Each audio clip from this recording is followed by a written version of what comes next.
We are recording. You're recording now? Okay. When last we left our heroes, you guys had found your way from the Grand Adventures Expo and the cataclysm that erupted. Killed some people, laid some fish on their bodies. Met Philip, the barkeep. Went and found his dog. Freed every dog that was in that place all at once, and animals and cats and bunnies and micro dragons, pseudo dragons, whatever you call them. And now you're back in the tavern. Vic is off on his own. He's got his own place to stay. And the rest of you are all sleeping upstairs in the tavern, free of charge for the week. And the morning has struck. And Kyle's at the... Yeah, I stayed at the... that's right, yeah. At the church temple. That's go right, back going to full back to hit points, yes? chapel. Yeah, you got a full rest, so all your spell slots, your hit points, any long rest things you did should be recharged at this point. So yeah, what do you guys want to do? I'm still getting my drink. I'm sleeping in. I'm just gonna sleep in. Clarissa, you're a little bit quiet. I said I'd like to go downstairs and get some ale. All right. First thing in the morning. It's my morning ale. I'm gonna get a last and tired and a lazy monkey. Yeah. I'll get up, go downstairs. Kegs order and breakfast. eggs. Kegs and eggs. Cakes and eggs. So, Volley, you step out into the hallway. Bleary-eyed, you see Arcus down the hall, also stepping out of his room. Both of you, looking like you're looking for some food and drink, and you make your way downstairs. You both pass by Pow's room, and the door's closed, and you hear some snoring from inside, so you feel like, do you want to bother him, or are you just going to walk past? I'll just leave him. I tap on the door and go, kegs and eggs, kegs and eggs, kegs and eggs. No, Molly, you should just be like running down the hall, knocking on every door. It's like, kegs and eggs! Kegs and eggs! So I wake up. It's like the college experience all over again. Sounds like it. Ian, why don't you roll knocking perception? on my door? See if you wake up. What was that? Roll perception to see if you... See if you wake up. Yeah. Yeah, you are still sound asleep. That's not enough for you. You're pretty tired after all the drinking last night. So you guys head downstairs. Philip greets you. Hey, welcome guys. What can I get you? I'll just have some steak and eggs. I'll have an Steak ale and and some eggs. eggs. Just eggs? Yeah. Alrighty then. And he goes back into the kitchen. He whips you up some nice eggs, calling out from back. How do you want them? Over easy. All right. Over kegs. Just rolls out a keg with eggs on it. Is there somebody else out there with you? I'm hearing something else. What are you doing right now, Octa? Where are you? I Are you still in bed? heard her, yell kegs and eggs, and that woke me up, but I'm still sitting there like, where the hell am I? Because I drank a little bit too much last night. And I'm like, the hell is this place? And what are kegs and eggs? All right. So you two are downstairs. Philip comes out. Right behind him, right on his tail, is Mittens, his gigantic dog. Mittens is on his own tail? That's some pretty freaky shit right there. Yeah, he's got a really long tail too. That's how long it is. And he plops down two plates in front of you, Vala. He has got a nice big plate of over easy eggs, and in front of you, Arcus, he's got a big hefty sirloin and a few pile of scrambled eggs. And he plops down two tankards of ale right in front of you. Boy, so did you guys have a good night last night? Absolutely. I got As- really thirsty. I'm a little hungry. But other than that, I'm good. As they're about to eat, I would like to come bounding down the stairs and take an egg from each of their plates. All right. I'm pretty sure he's giving us this for free anyway, but let's steal stuff for no reason. So Steal some from each other, nonetheless. you can jump down the stairs, no problem. But are you two going to try to resist his egg stealing? Yeah, I'm gonna try and block him. Okay. Go ahead and both of you make dexterity checks, and Pow, you also make a dexterity check. Yes. Oh. Oh my Oh. god! Wait a minute. Can Octa like just be coming down the stairs right there, and then as he goes to swipe an egg, she just like yawns and baps him over the back of the head so he doesn't quite get his grab. Well, if you're just coming down the stairs, you're kind of far away from the. I guess I am, huh? Yeah. I, as he went past, I just slid my plate like 5 inches to the left, and he just hit the table.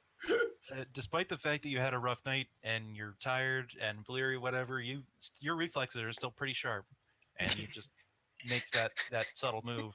My And steak and Vala, egg senses are tingling. you see him coming, and because you've seen some portraits of kung fu, and you want to try to make fun of him, you put your fist up behind your head, and he just runs into it. Oh, that didn't work. That's what a 5 gets you, I guess. Oh.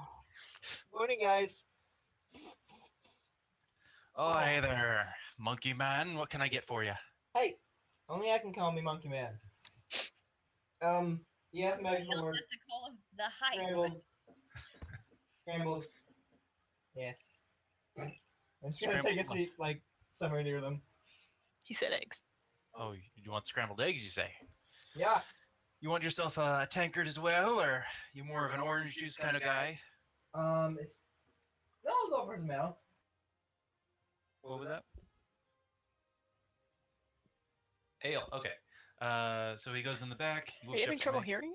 Yeah, he's a little bit echoey. It's not great. So he whips you up some eggs. He plops them down in front of you with another tankard. You guys are fine drinkers. You held your own last night. You think you'll come by tonight for the contest? What is Oh, the I don't know. contest? Oh, we've got a drinking contest, lass. Octa comes down the stairs just as you say drinking contest. And she stares and she's like, do I do that again? Because and she's like, and then Does she, Octa have a history of this? yeah. Oh. Yes, Octa has a history that she doesn't of over indulging. So she comes over to the bar and sits down and asks for the literally biggest plate of food that anyone has ordered in that breakfast food. So she's like, I want eggs and bacon and toast and everything you can give me now. Oh, you want the Nestoran fisherman? Sure, Oh, that sounds delicious. oh boy, we've got a special just for you. And he's like, I'll tell you about the contest in a minute. And he goes in the kitchen, and about 45 minutes later, he comes out. On top of Mittens, there's actually a harness upon which he's affixed several like tray holding devices. And there's 20 plates. There's eggs, there's toast, there's muffins, there's bagels, there's 5 different kind of juices. There's 3 different sausages, 20 links of each. There's just too much food for any human. I'm not a human. But you're a tiefling, so you can handle it. And he lays it out on the bar in front of you. You get a whole section of the bar, and he's like, all right. Now, I know I'm a little sweet on you guys because you found Mittens for me, but I'm still going to need you to pay me for this because it is a lot of food. What if I eat it in under 30 minutes? Make a persuasion check with advantage. See if he'll accept your challenge. A persuasion check. I can just click. I click the number, right? That's right, yeah. Or you can hit the pencil and just click on the name. He's like, oh, you know what? I'll hold you to that. And he stands behind the bar. Mittens, sits behind him. Clearly, he's not going to leave his side because he missed him so much. But he just sort of crosses his arms and watches you. So, in order to test this, let's see. What are we going to do? Octa, while you're figuring this out, Octa's doing some stretches. Okay. Just kind of Limbering up. bringing herself out. All right. Ready. Yeah, that's what I'm thinking. Let me pull up your sheet here. Let me think about this. Yeah. Yeah. Eating an unholy amount of food is definitely a survival That skill. all that food is going to make her absorb most of the alcohol should she enter that contest. That's true. Yeah, you won't be able to move. Okay, so what I want you to do is make 3. Actually, yeah. So here's what I want to do. I want you to make a Constitution check and then a Dexterity check, and do that 3 times in a row. A Constitution That's and a then a saving throw. Dexterity. Why Dexterity? Because you have to be fast enough to pick up the food and put it in your mouth Okay. as well. So those are saving throws. You want the numbers on the left. Oh, so these here? Those, yeah. Okay. So 1 Constitution. Constitution, Dexterity, and do that pattern 3 times. Dexterity. Oh! Whoa! Constitution. So you Dexterity. start off.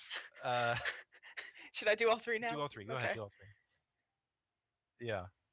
Oh! Right. Yeah! So okay. So, so you start off. The first 10 minutes, you're going kind of strong. You're showing signs of sickness on your face. It's not going great, but you're still powering through, and you're going real quick. Things are going down your gullet like you're a what other people in other universes might refer to as a vacuum cleaner, but you don't know what that is. And as you start going through, you get to your next 10 minutes, and you're kind of slowing down a little bit, and you start to upchug a little bit, but Ew. your gullet is so quick that you've actually gotten a lot of control over it, and you managed to pull it back down. That sounds gross. And then You just made her you know, vomit. you're getting through. You have like at this point you have like 60% of the whole meal done. You're getting pretty close to the end. You're drinking all the juices, and then you get to the end and you start downing everything. You know, you feel like you're going pretty quick, and everything's going down. You're having no problem. You feel great, and then you realize you're only eating like 1 sausage a minute, and you start to slow down, and you're getting sluggish, and you can't move, and then you fall over the stool on the ground. And the 30 minutes passes, and he slaps the bar. He's like, "Oh boy, that was a sight. I've never seen anyone even try that, let alone get that far. But you know what? Half price for you. You put in such good effort." Octa from the floor, not ready to get up yet, goes, glad to put on a show. And All right. So that'll be about 10 gold. 10 gold, half price. Yeah, that's half price. Oh, you suck. That's like a bar's worth of food. All right, I'm not playing around here. I'm not even gonna argue. I'm just too full, and I'm like just gonna chill on the floor for a couple minutes too. But yeah, I dig in my purse, and I just throw 10 gold pieces up at him. So you toss a bunch of gold into the air. It sort of scatters around. A few land in a few glasses. Pow, you actually get a coin land in your mug. Philip's like, all of that didn't make it to me, but I'll take it from you later. Aye. Mittens clean up duty, and Mittens just starts going crazy with all the food, cleans it all up, and in like 2 seconds, it's gone. I totally did that for Mittens. You just didn't want to see him go hungry anymore. Yeah. Vic and Doc, are you guys coming back to this tavern? What are you doing?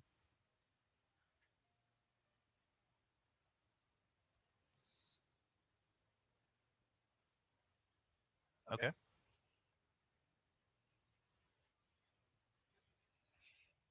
All right. So you walk back to the carnival grounds. They're in one of the central areas of Astoria. And you see there's a lot of the booths are mostly set up. Some people have torn theirs down by now. But there's no merchandise left out. It's either scattered on the floor, ruined. Sorry. I didn't mean to let that go. Why'd you do that? I didn't mean to let it go. Sorry, guys. Anyways. It's for me. No. I shot him with a rubber band. No big deal. Yeah. So, anyways, I didn't you mean get to the booths. There's merchandise on the floor. None of it's any good anymore. It's either trampled or ruined. No, there's no more fish left. Some of the booths are in disrepair. The central kiosk with all the weapons, some of the weapons have been removed either by the person who owns the shop or by other unsavory elements, but there's pretty much nothing left except for bent metal and scrap wood just flared all over the place. Your cart was actually just outside of his landing radius, but it fell over on its side, so your pamphlets are spilled out on the ground, and the umbrella on top of it is a little bit broken on one side. Yeah. I'd like to try to take some time to clean up. Yeah, I'd like.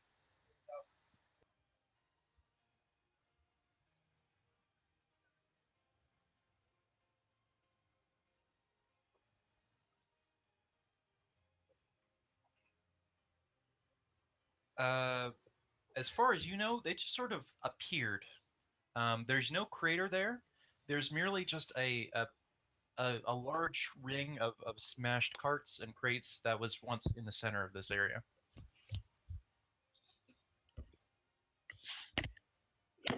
Yeah, it's an open area, so there's no roof or anything above it. Yeah,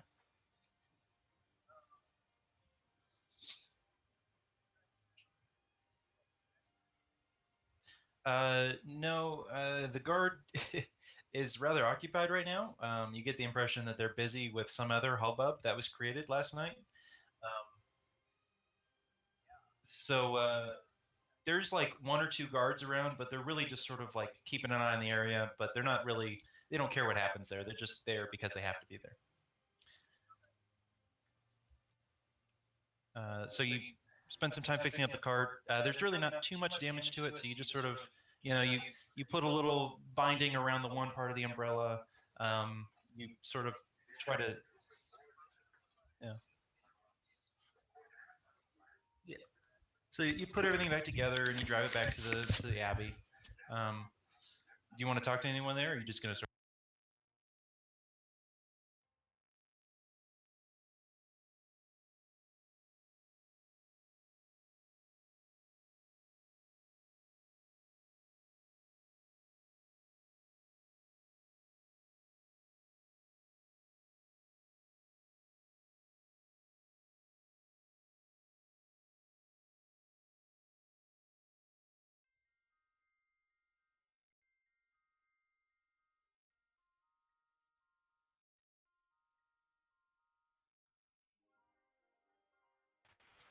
Now, pardon me because I don't have my notebook of names, but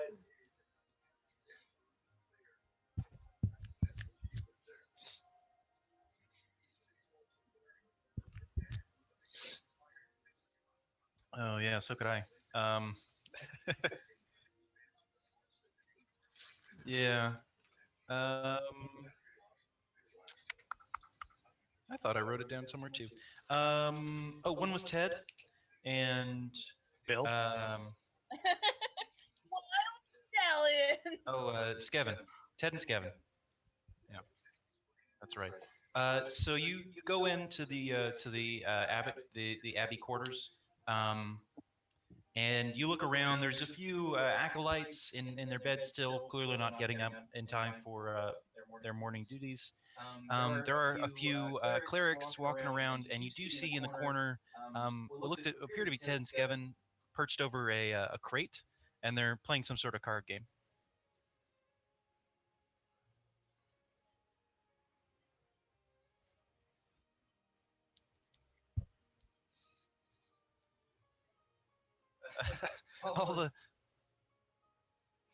all the acolytes like pop out of their beds and they're looking around like what's going on, and they start getting on their clothes real quick, but some of them put their tunics on upside down, so they put their legs through the armholes, and there's unfortunate bits dangling through the head hole,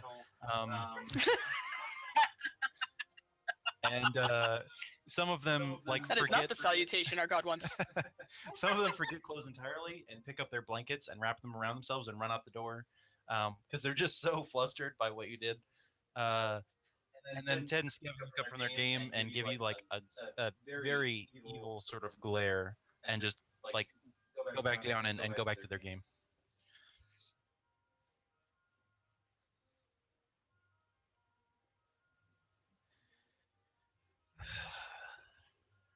Oh, look, it's the priest. You know, the big fella, the holy one, come to tell us what we're doing wrong. Is he? Oh no, but we see the judgment in your eyes. Sounds like a guilt. Wow. Yeah. All right. So what you want?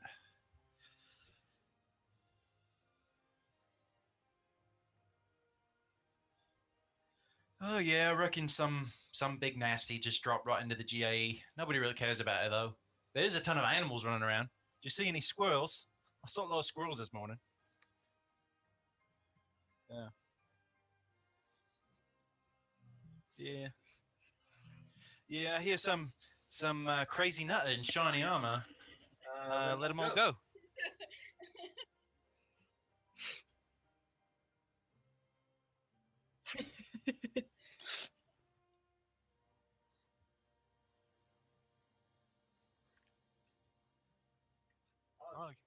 Oh, I was talking to Skevin here. Yeah, well, we heard he's a big lizardy bugger, so probably a saurian or something. There's that gang running around, so maybe he's like their big bad or something like that. Nobody knows.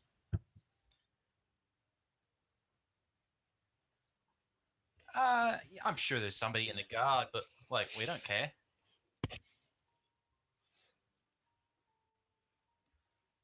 Yeah. But me and Skevin were talking. We're thinking maybe, you're the shiniest bugger we've seen around here. Do you have any pets?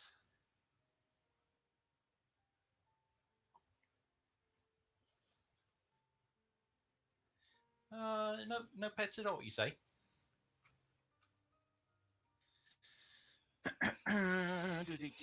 He's carefully scrutinizing your face right now. He's giving you a look.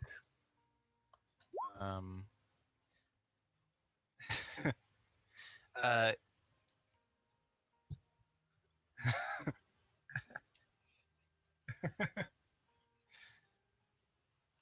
that you were not supposed to see.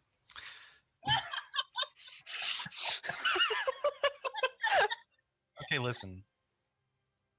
I know. I just forgot. Deal with it. All right. He actually, if you think about it, that's proficiency +3, and being a cleric, his wisdom is pretty high. So deal with it. You know they're clerics. Anyways, so yeah, I'm thinking I might talk to God. I might know something about this whole animal business. Yeah.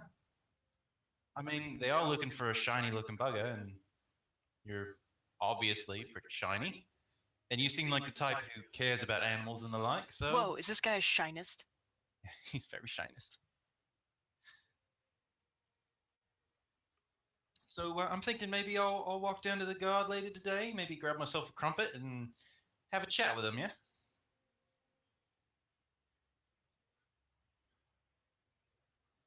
All right. All right, then. It's your own funeral.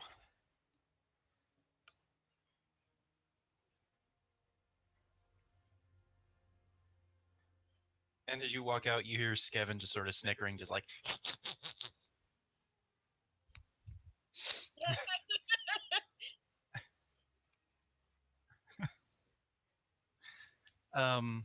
So you're going back to the tavern now?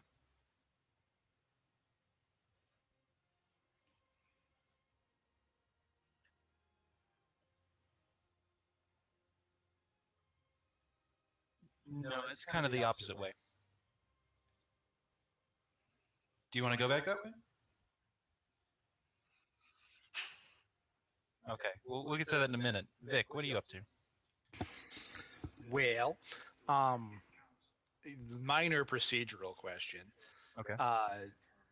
In the little thing that you and I worked up, Vic was supposed to be going to see the council or whatever the hell they are, the guild leaders.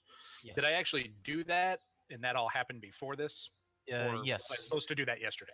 No, that happened before you went to the expo. Yeah. Okay, good. So long as I now don't have to write an apology letter because I'm not so good with the word makings. Yeah. Um, I mean, he might so, still want to do that, but we can discuss how that happened. later. It's Yeah. not a huge importance right now. Currently, yeah. Currently, so you're just I'll- getting out of bed, and Petunia's there. She's a little bit mad at you. Petunia, why are you always so mad? Give me my meat, give me my mead, and bring me my morning whore. That's Well- all I need. If you didn't go out with the ladies all night, I wouldn't have to be worried or mad about you. You know where I'm gonna be, Petunia. Why is this always a surprise? There's Well, women, there's wine. That's life. I Now, don't know bring where me you're my going to be, women. and it is my charge to take care of you. And what if you're out with some lady who just wanted your money, and she killed you and left you in the street? Well then, did I at least get a good lay first, or was she just a strumpet? Oh, you. Oh, I cannot even deal with you this morning. Well, that's fine. Bring me my mead, bring me my food, This whole time she's and been. go over to Flower Garden and get me another woman. She's just fuming right now. She can't even talk. She's so mad. But she gets you some meat, and it's really like she chopped it very angrily. So there's a lot of scores in it, and it's all like choppy looking. And she gets you a tongue mug, is getting but closer. it's like she only gave you like half a mug. She didn't give you enough to properly trade. And then she storms out the door, and I'm going to get groceries. You better not catch a disease and die while I'm gone. And she just storms right out. Well, I'll eat the hastily chopped and poorly treated meat, and sadly drink the half mug of ale. And since it seems like she's not going to be coming back with a woman as requested, I'll go off to the inn to see if I can't get more booze. So you're heading back to the frothing tankard then? Yeah. So right about this time, you should be walking in halfway through Acta's breakfasting. So you walk in, Her and food you event. see this horned devil charging through what appears to be The a better part of a breakfast fit cow. for 20 men. Yeah, a cow, really. I want to be Oxendine.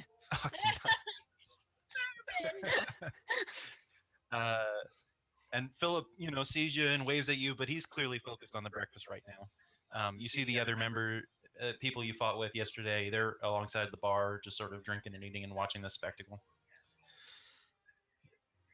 I think I shall.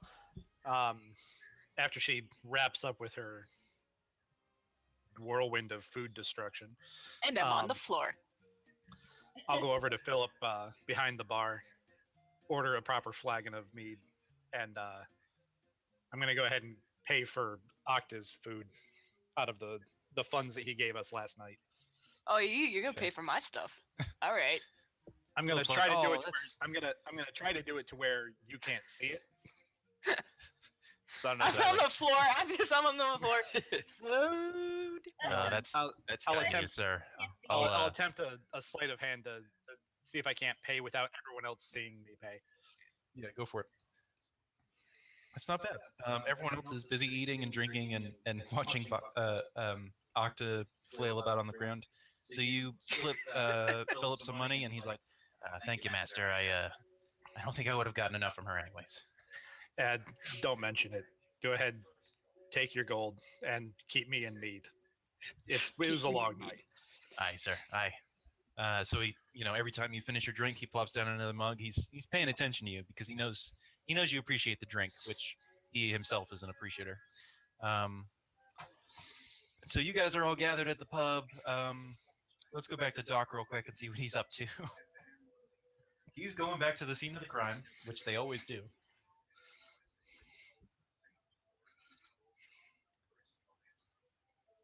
So you find your way back to right home. It's daytime, so it's easy enough for you.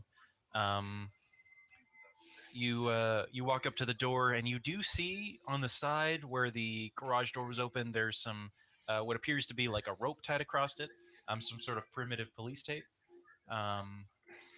You approach the front of the building. The shop owner's out front is arguing with a guard, and there's some town guards over by the garage door as well.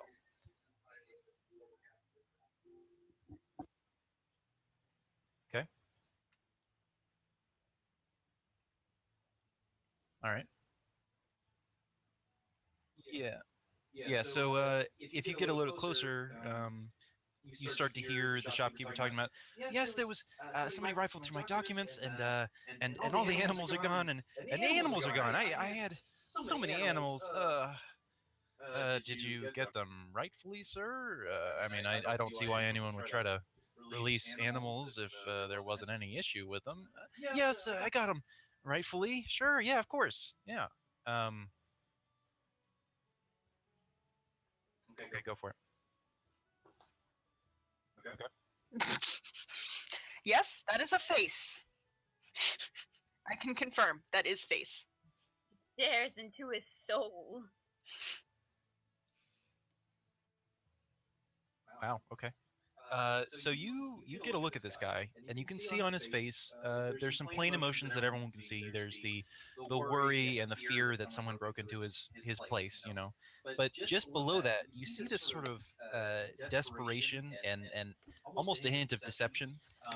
You can tell this guy is lying to the person in front of him, but he's also worried about something else that might happen because of what he's lying about. It seems like that whatever happened last night is going to affect him more negatively than just, you know, losing a bunch of animals.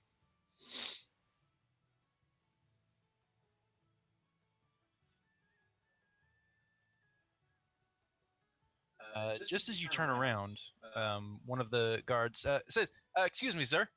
Excuse me. You have a minute? I was just, you know, curious about anyone who's been coming by. We've just been doing sort of general witness interviews.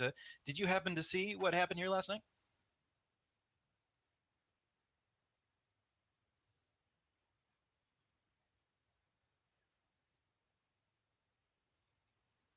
Yeah, because we were just wondering, you know, just sort of taking a look at the events. It seems that a whole bunch of birds were let out last night. Yeah, birds.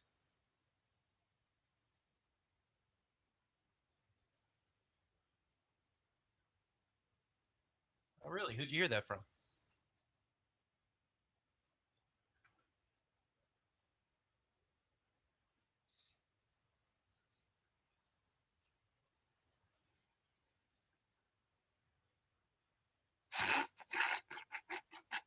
Oh, did they?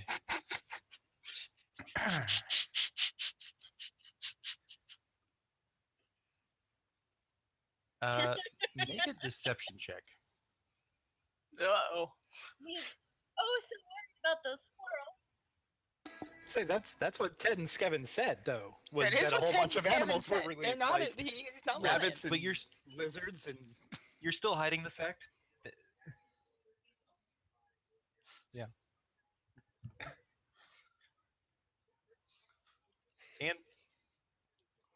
And you're lying, like you were hiding something, so you're deceiving him for that.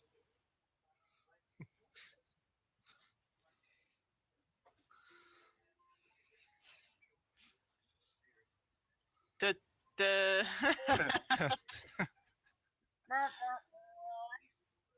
uh, you know what, sir? Your description matches someone who was on the scene last night. Some of our guards saw a gentleman in shining armor.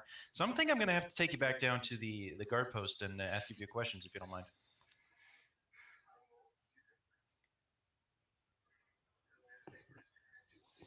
Who are these people? Can you give me some names? Maybe I can go find them for you. Ted and Skevin. No, Kyle, you need to report me so they can walk in the tavern and see me just rolling on the ground. The food's been cleaned up, but I can't get up yet. They'll be very confused. What'd you say?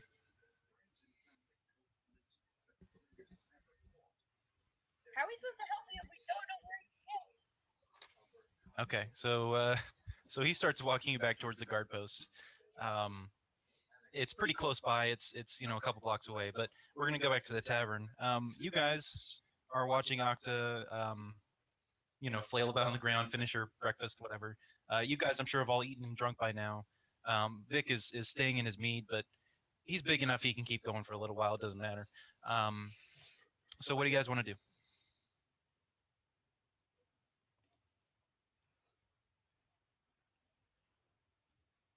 Message. Oh.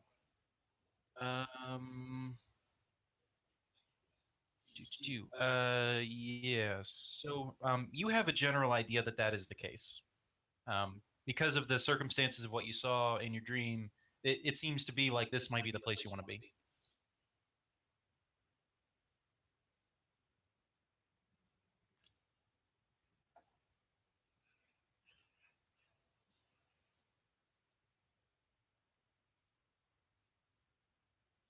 Situation that happened yesterday.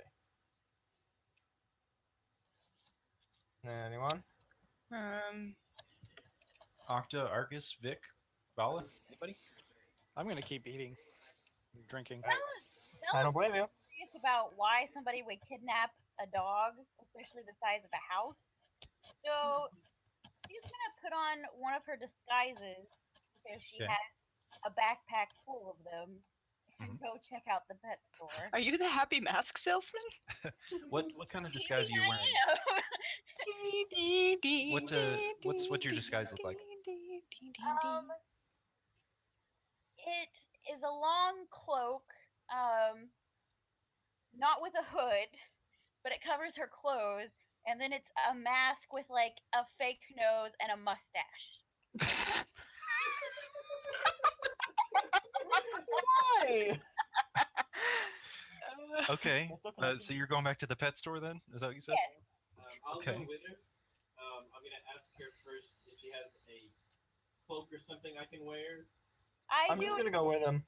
And I give you a farmer's hat that has a very wide straw brim and a very long cloak. I'm just gonna go with him as I am. All right. So Pau, Arcus, and Vala, you head out, going to the pet store. It takes you a little while to get there, probably about 15, 20 minutes. It's quite a distance away. But you walk up, you see a similar scene. Doc is no longer there. He's been let off by now. But you see the shopkeeper. He's still talking to a guard. There are a few more guards in the area. There's a couple posted at each corner of the building, as well as the two by the garage door on the side, and there's the one in the front talking, gathering information from the shopkeeper. Bella's going to hail one of the guards and ask what the commotion is about. Hail! So one of the guards on the corner of the building Who'd we lose? sees you Kyle. hailing her, and she walks over. Hi there. What can I do for you, ma'am? Well, I was just wondering what exactly is going on. It seems like there's quite a commotion in the area. There's a lot of guards here. Did somebody die? Wait, someone died? Oh, what? I didn't hear about that. No, there wasn't any death. Oh, okay. Is there something that might lead you to believe there might have been a death? Well, just because there's so many guards around, I mean, it just seems a little. I mean, it seems like somebody died. Is it gangs? Are there gangs? Should I be concerned about gangs? You're like one of those really bad media reporters that leads the interviewee on. There is speculation that God is trying to kill us. There's speculation that there's a gas in the air that we all breathe, and it is hurting us. No, there are some gangs, but they do dress pretty oddly. Might I ask, what profession are you, ma'am, that you would wear such a strange garb? Pulls out her guitar and she says, "I'm a musician, kind of. I'm trying, okay?" Oh, all right. She's pretty good. Pretty good. And you are you some sort of beastman? Hey, this is what I actually look like.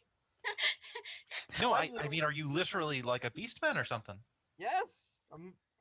I really wish I had gone with them. I kind of want to know what this guard would say about me. Have you never heard of a Benaran before? No, I mean, they're certainly not common in this area. I guess. You, sir, you look pretty normal. I mean, I've seen Saurians before. It's not a big deal. Yeah, I was just wandering by and saw all the commotion as well. Yeah. Well, there's been reports of some sort of shiny individual, is the only description, fleeing the scene of the crime. Oh, I like shiny things. Upon which he released several of the animals from this establishment. We believe there's some sort of cause. Possibly he was trying to do some theft, and he used it as a distraction, or some case. But we're just sort of gathering evidence now. Do you have business in the area? Okay. Sorry, say that one more time, Brad. Just the end of it. Do you all have business in the area? Well, no, we heard there was a commotion over here, and we wanted to come check it out because we're adventurers. I'm just wandering with these two. I don't know where we're going. All right, all right.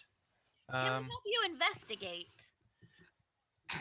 Well, I mean, I suppose if you see anyone who's wearing particularly shiny armor, thereabouts, we did bring in a few suspects and we're interrogating them now. But if you see anyone else, be sure to let your local guards know, and we'll bring them in and give them a talking to. Your Now we friendly know what shiny neighborhood person. Do the spider guards guards. wear especially shiny armor? No, We're slowly losing everybody. the guards actually wear like a kind of basic black leather that's been sort of tinted to look purple, but it's not very well done. It's obviously a very cheap, high production job, so it's not very good. No, you know a shiny person? Do we? I thought we saw a shiny person. Do you have an acquaintance who wears armor that has a glisten to it? I think we do. Yeah. Oh, How far behind them am I? Can I come and shut him up? if you wanted to follow them, then You're gonna make me roll something so I can follow them. when would you have left? Would you have seen them walking out the door and follow behind immediately? A couple minutes after, you know what? Octa would have seen them leaving and slowly worked her way back up. So she was standing at the bar Okay. and asked Philip, "Where are they going?" to see if he knew. They said something about the pet store, I think, where they picked up my dog. Aye, okay. I'm gonna follow them. Okay, so you're like 15 minutes behind, which is right about the time that we would be in this conversation. Okay. And I just walk up and I poke the back of his head and just like, shiny people? I mean, I don't really know what you mean. What do you mean a shiny person? What is a shiny person? How do you classify shiny people? Are they happy? Make a deception check. Okay. Because you sound super suspicious right now. Well, I'm just asking what a shiny person is. I think that's a valid question. What the hell is a shiny thing? What's a shiny person? The way you're saying it is suspicious. Out of curiosity is what I'm supposed to be getting across, not deception. Vala will butt in here and be like, "Well, we do have an acquaintance that wears shiny armor. We I went did. in I search rolled of deception. a stolen What? dog last night," and she glances over at the shop owner. I'm sorry, could you repeat that? Vala would butt in and say, "We do know somebody who might be a little shiny, but he was in search of a stolen dog last night." And she shoots a look at the shop owner.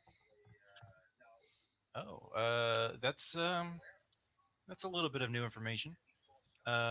She tells you all, just wait here for a moment. Please don't go anywhere.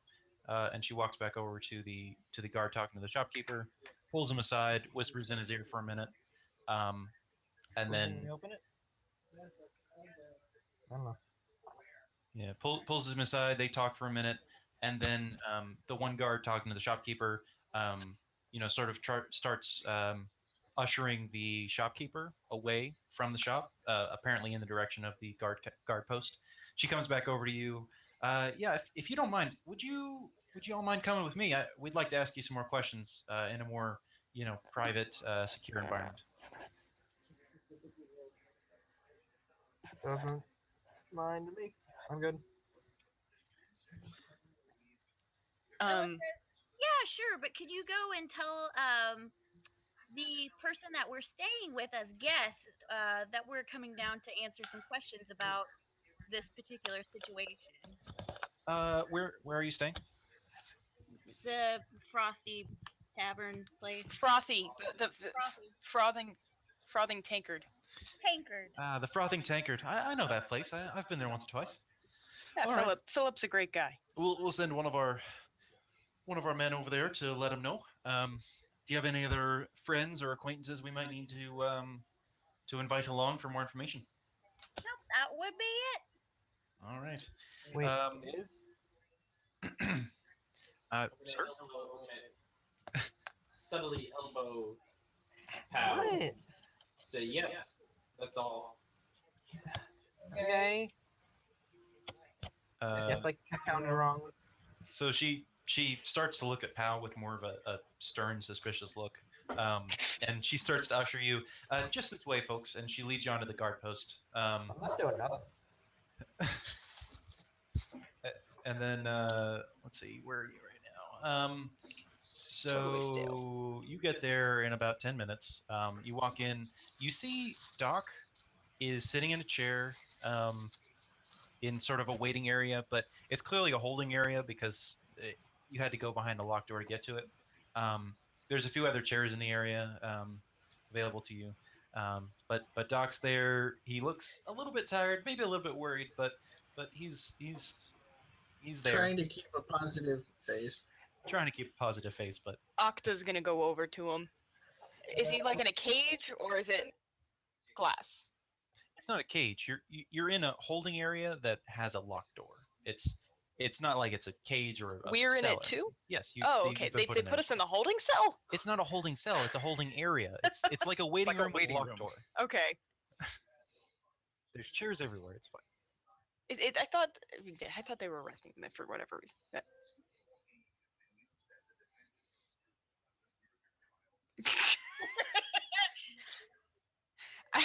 I'm like, dude, yeah, there's no point.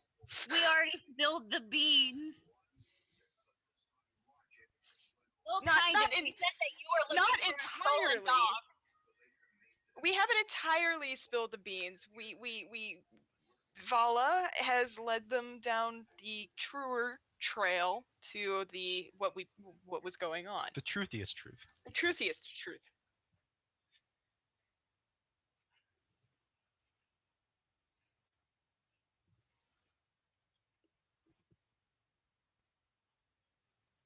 Well, Doc, justice is blind. Speaking of being blind, there is a guard in this room with you, just so you know. But we haven't said anything we didn't already say. I know. I'm just letting you guys know in case you. Yeah. So they instructed you all take a seat, and you're waiting there for, probably a couple hours. It seems like they're trying to sweat you out. In the meantime, Vic, I'm assuming you're still at the bar, just sort of drinking, just having a good time. More or less. I completely forgot he wasn't with us. After they all leave and I'm go sorry. do their thing. I had to After stay they- with Vic. After they all go and do their thing, I'm gonna talk to Philip, and I pull my axe over off my shoulder, and I point at the red bandana tied around it. I'm like, found this on some cretins.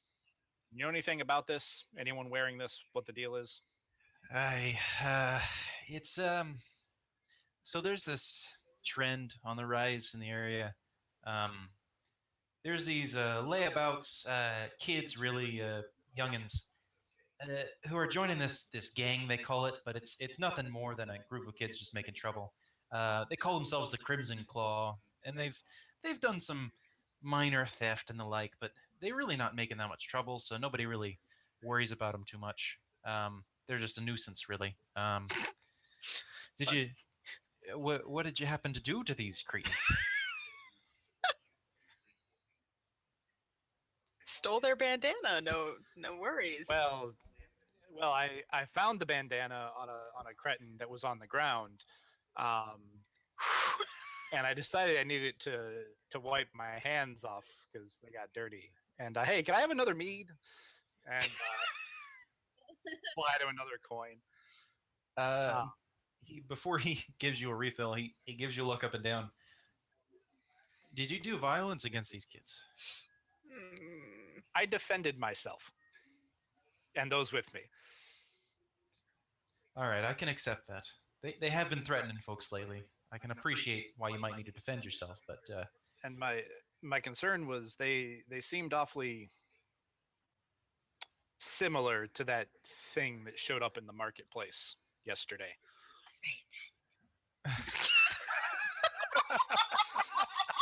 Womanizing, drunkard, lumberjack, racist. I mean, sure, they go hand in hand. Whatever. now you get Now the that's feeling racist. after only having met Vala for literally like not even 24 hours at this point, somehow her charisma has left such an impression on you that you can now hear her voice in your head. You just hear the small whisper And right against you your hear that ear. word and you feel no shame because you understand how the way the world works, but you're kind of annoyed that someone else has an effect on you right now. Oh yeah, absolutely. That would be Vic. So Philip's like, you know, I can appreciate you defending yourself, but would you do a favor for me? Sure. Would you head down to the guard and let him know what trouble you ran into? Because I think it would help him course. to know, you know, what's going on in the city. You know, be honest. Absolutely. Try to let him know you had to defend yourself, and hopefully, you know, you'll get off well enough because you know they're not looking too kindly on the Crimson Claw right now. Well, a city guard needs to understand what's going on within their bounds. That seems only reasonable. Aye, that would do my heart good to know that you didn't just kill some layabouts and leave them to die and not do anything good about it. So I slam back the rest of the mead, stand up, and go to head down toward the guard. Get to the door, turn around and say, since I've not been in the city often much, where is the guard station? Well, the nearest one, you see, there's one not too far away from here, a little bit to the north. There's one over to the west, actually, pretty close to that their pet shop that I go to all the time. There's one to the south, but that's quite a distance away. That's near the pier, and there's several more across the other side of the city. But it's probably easier if you stay on this side of the city, I imagine. I'll probably head over to the one by the pet shop. Seems like known territory, so. Yeah, you do know your way over there, so it is familiar in that sense. I'll open the door and go wandering out. All right, so you start making your way over to that guard post. You find your way to the pet shop first because that's your sort of waypoint, and then you see that there are some guards reporting back and forth from a certain direction. So you follow that to the guard post. In the meantime, someone has come into the room with the rest of you guys, one of the guards, but he appears to be a little bit fancier dressed. He's got more of a what appears to be an officer's uniform. He's looks like he's there to discuss something important, like a captain. Yes. Hi there. Are you? I'm doing fine. I don't really take kindly to niceties, so let's just get down to it. You all are suspected of having something to do with the whole animal situation that we've been having recently, and it's causing me a lot of trouble. I'm not happy. So I want you to tell me what you know, and we'll see if we can work something out. Bless you. Bless you. Bless you. Bless you. Well, sir, what we know is that pet shop was housing a stolen dog by the name of Mittens, which belonged to our friend, the tavern owner.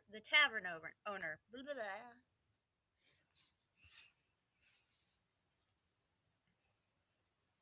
What?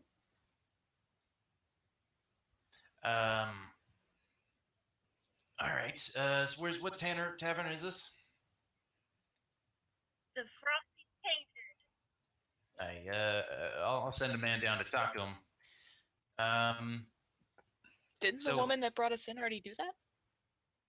Well, the timeline, they're not really aware of that, and Oh. and he was only sent there to inform Oh. your acquaintances that something was going on. They didn't know it was related.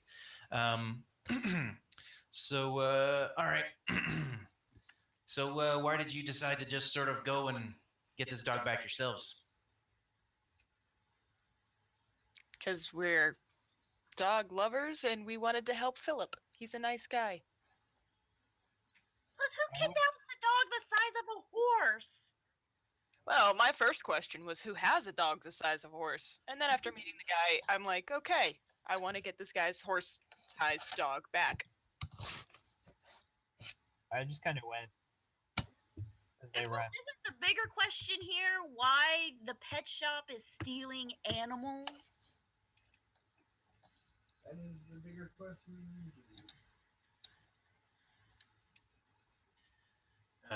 Well, we do have someone taking a look at it now. The shopkeeper was apparently hiding more than he originally suspected. But that still doesn't excuse the fact that you all decided to break into an establishment, take someone supposed property, although, you know, the facts may turn out different in the end, and then abscond while releasing hundreds of animals into the city. Do you have any reasoning that you can supply that might give credence to your actions? We didn't think the button would let everything out. We didn't know it was a really song. Electrified cages. And it was It's- just really cruel. It's not really the guard's place to determine animal cruelty. That's, I mean, if you want to be a druid, you can be a druid, but we don't really care. What we care is that you Whoa. broke in somewhere. You are not nice people. I thought it was open. Like, I found an opening in the ceiling, so I hopped in. So you entered through a window, An open window. It was open. and you think that is a acceptable entrance policy for a building. I guess. I didn't really try the front door, so. Well, sir, to be fair, I believe most of us are newcomers to this city, and we're not quite aware of the laws that govern it, such as I would think there would be laws governing animal cruelty, but Make a persuasion roll. Bards, So- bards, bards, Bard, bards. Bard, Bard. Yeah, Bard! Alright, that's pretty good. Pretty good. So he closes his eyes and he sort of nods a little bit. He's like, all right, fair enough. I mean, usually we care about people knowing our laws.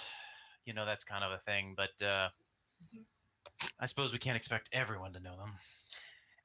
I hold up my hand and I'm like, well, I mean, come on. It's obvious some of us are not from here. I'm And a I look at multi-person. me and Pal. That's true. I've never quite seen something you're like before. Looking right at you, pal. I suspect you're from some sort of mountain retreat that never sees the light of day. Islands, I'm actually. from the Ironbark Monastery, thank you very much. Although it's a mountain on an island. Yeah, all right. So you all found that there was an injustice in the world and decided to go correct it yourselves without consulting the guard. Admittedly, you broke into a place without consulting anyone.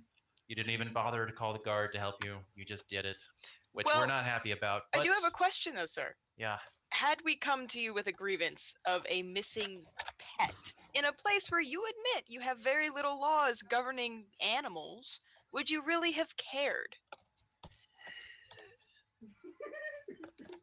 Oh man. Would it have gotten Got 'em. solved had we not stepped in? make a persuasion. Got 'em. check. Just because she's using logic doesn't mean he cares about the logic. Yeah! Oh, natural 20. And so, Weird. once again, in that familiar pose, he crosses his arms, closes his eyes, and nods deeply, realizing that he's been trumped again. All right, fine. At this point, just a few minutes previous, Vic has actually found his way to the post.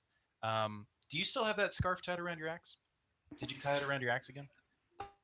I've taken it off since I'm going to be likely turning it in as some form of evidence if I'm to make a convincing guard report. Okay, but you do have it visible in some way. Not. Yeah, sure. It's tucked into my belt. Okay. So you walk in. There's the desk clerk there, sort of looks you up and down, but doesn't really look at you, just sort of doing his paperwork. Oh yeah, what you want? I pull the scarf out, slap it down on the desk, and go, me and my mates were ambushed by a rapscallion and his friends wearing these. And like Need to make a report. he freezes for a second, looks at the scarf, looks up at you, looks back down at the scarf, slowly looks back at you. I'm stay there. And You just gave the intern a heart attack. and he runs to a room that you see adjacent near the doorway. It's apparently locked. He gives it a quick knock. You know, you hear the rap on the door.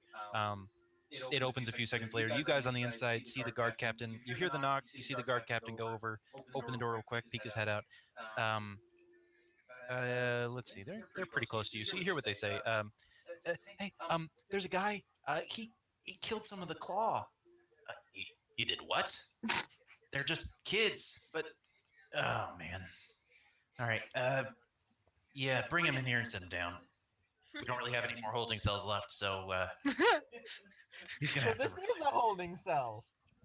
No, it's a holding area. No, it is not. You admitted it. No. He said they didn't have any holding cells left, which would indicate that they were gonna put Vic in a holding cell because they are believing him to be a criminal. So deal with it. Uh-huh. I'm doing these. My logic is crushing yours. No, it isn't.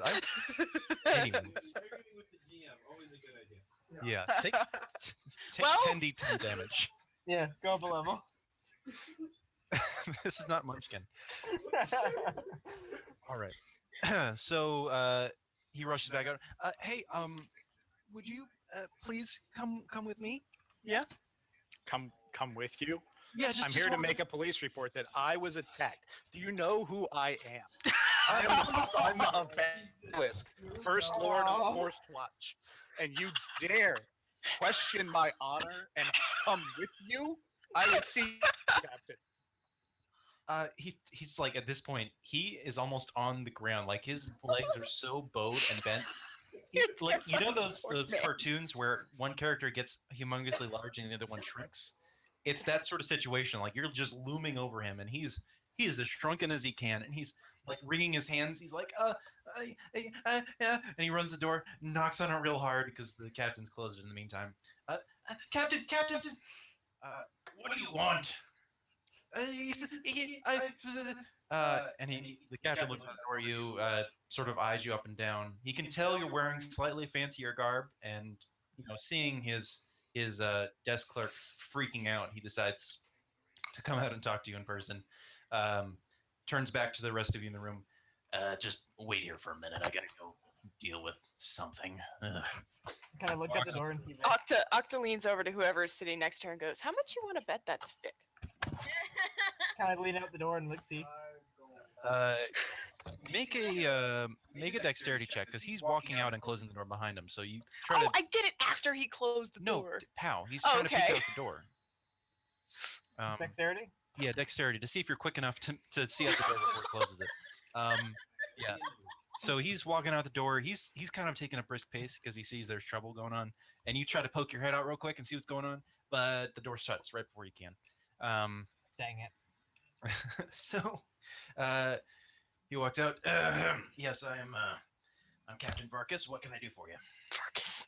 As I was telling your lackey there, my friends and I were out having a stroll, trying to escape from that monstrosity that dropped into the courtyard when we were trying to give Pleasant City, and we were set aside by a band of hooligans wearing these. And as is customary amongst me, I defend myself when I am attacked. As the son of a Baron of Forced Watch, I am entitled to my own safety and those around me. I will not have company be struck down by mere children that you've let run amok in your city. Now, who sir, will answer? No, who will answer for the atrocities done to my person? Sir, we are doing everything we can to alleviate the Crimson Claw situation, but I appreciate your position, and I would still, like to know some information about what happened to you. Would you please accompany me to this room next door so I may talk to you in private? Fine enough. All right. So he takes you to his office. Said like a real manager, Brad. He's a captain. So he takes you to his office. You walk in. He shuts the door behind you. Please sit down, sir. There's a relatively nice chair in front of the desk. He goes behind his desk. He actually pulls out a couple tumblers and a bottle of what appears to be some sort of dark liquid. Can I interest you in a drink or something? Not at the moment. We drink amongst friends. We'll settle our business first. All right. So yes. So you said you ran into some of the Claw. You did. Aye. How many members were there? 4, maybe 5. All right. Did you happen to notice any of them have any particular markings or features about them? Other than a bunch of Saurians wearing red collars, one fellow had some armor on him. Seemed like a scrapper. Okay, yeah, we've been seeing that lately. A lot of them have a bit more going on than the young ones. Yes, I appreciate the information, sir. You said you were with friends. Can you describe your friends or name them, perhaps? Don't remember their names. Too new in town, but they were distinctive. Whoops. One was a funny little monkey man. A couple of Saurians. One guy in shining armor babbled on about God of blah blah blah. Kind of a misfit band, but we were running away from the Saurian, trying to make sure that it wasn't going to kill us. Obviously, I can't be going and dying as a son of a baron. We were running with a vendor from the shield market. What was his name? Daymoth somebody or other. And he was telling us kind of where to go. And we went into this alley. And while we were in the alley, they kind of closed the end off and had us trapped there. And then they attacked. Aye, that sounds like quite an experience. I'm sorry about the whole giant Saurian thing. We're still looking into that.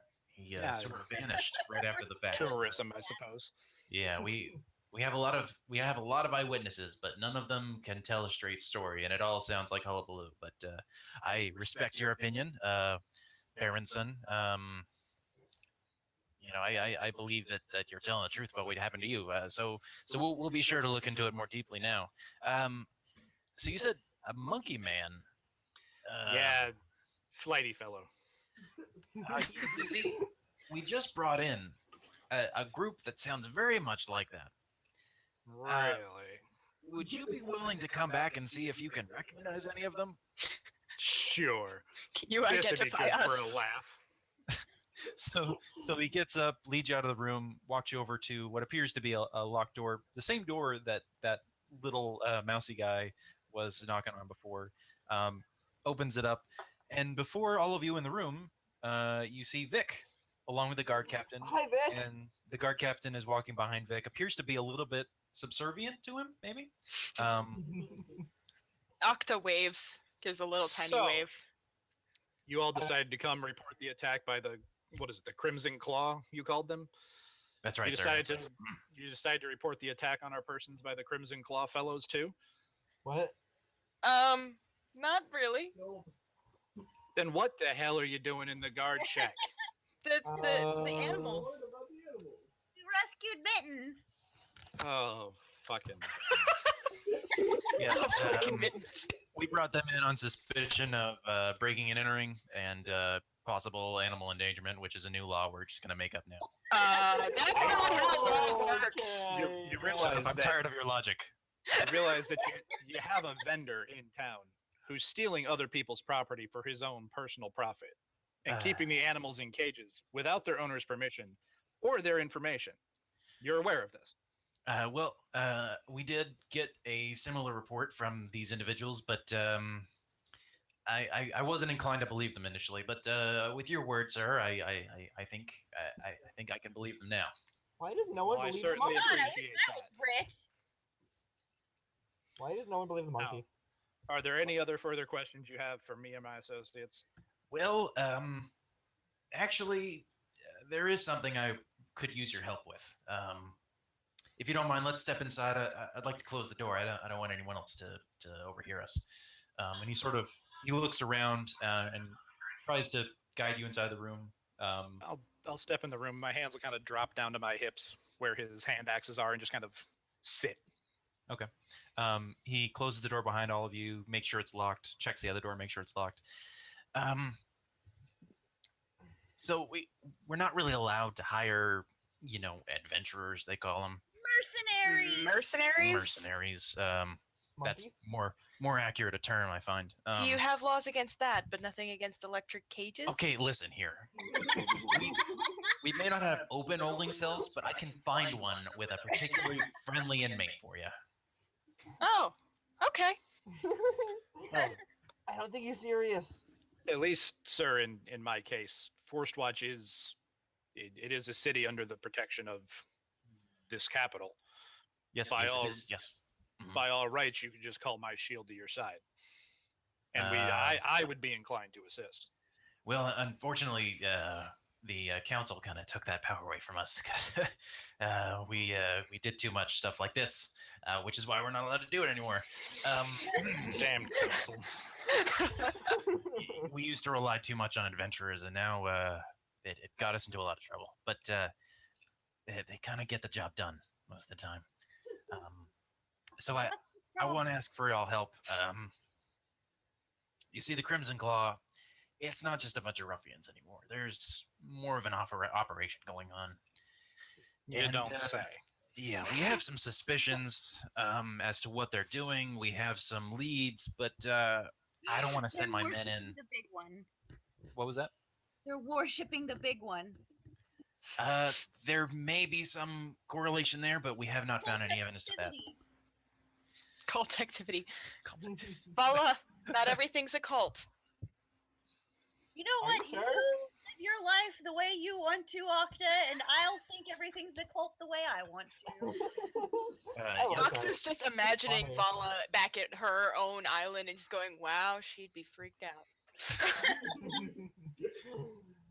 Yes, there is possibility it's some sort of cult, but the general pattern of activity is more criminal. So we're not suspecting anything related to such. But we do have a lead on where their hideout might be. But I don't want to send my own men into there. It could just be a trap. And quite frankly, I have few enough men as it is. Right. Well, we're expendable because also we're new in town and nobody knows us. That's a very fair assessment. Thank you, ma'am. At least he's honest. But I am willing to pay you if you can manage to get in there and get me some solid evidence for me to get some more forces in there. Then I'd be willing to pass you maybe like 100 gold or so. Each? Throw in a set of lockpicks and you'll have a deal from me. What are you going to use those lockpicks for? I'm gonna get lockpicks from the law enforcement. Treasure chests in dungeons. It's like you've never played Skyrim. What is Skyrim? I'm sorry, is Skyrim a foreign land or? It's a game. It's a game we used to play. Pretend. Oh, okay. I don't really like people who pretend. That's not really my business. I like people who tell the truth. But yes. So so we know their hideout. I can give you 100 gold altogether for the party, if you want to call it that, and I'd like to know what else these some lockpicks. ruffians you think are doing these crimson claws. What else do you have respect for them? Well, we've seen some evidence of weapons dealing. We've captured a few caches that have fallen off trucks here and there. Not trucks, wagons. We've seen, the claw itself, the various members getting a little bit better armed here and there, some finer weapons. They've started carrying these things they call pistols, I think. They fire sort of projectiles at people, and it does quite a bit of damage, and we're not happy about it because it's real messy. I have some of those.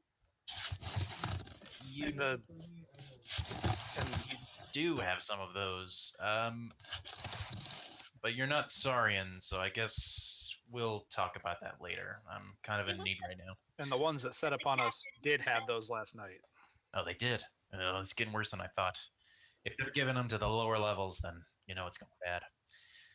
So what I want you to do is go in, get me some evidence, and just make it out alive. Bring it back, and then I can actually do some legitimate law in their direction. Works for me. All right. Vala looks at the captain and she says, I just want you to know I would never steal except from a criminal, just so you know.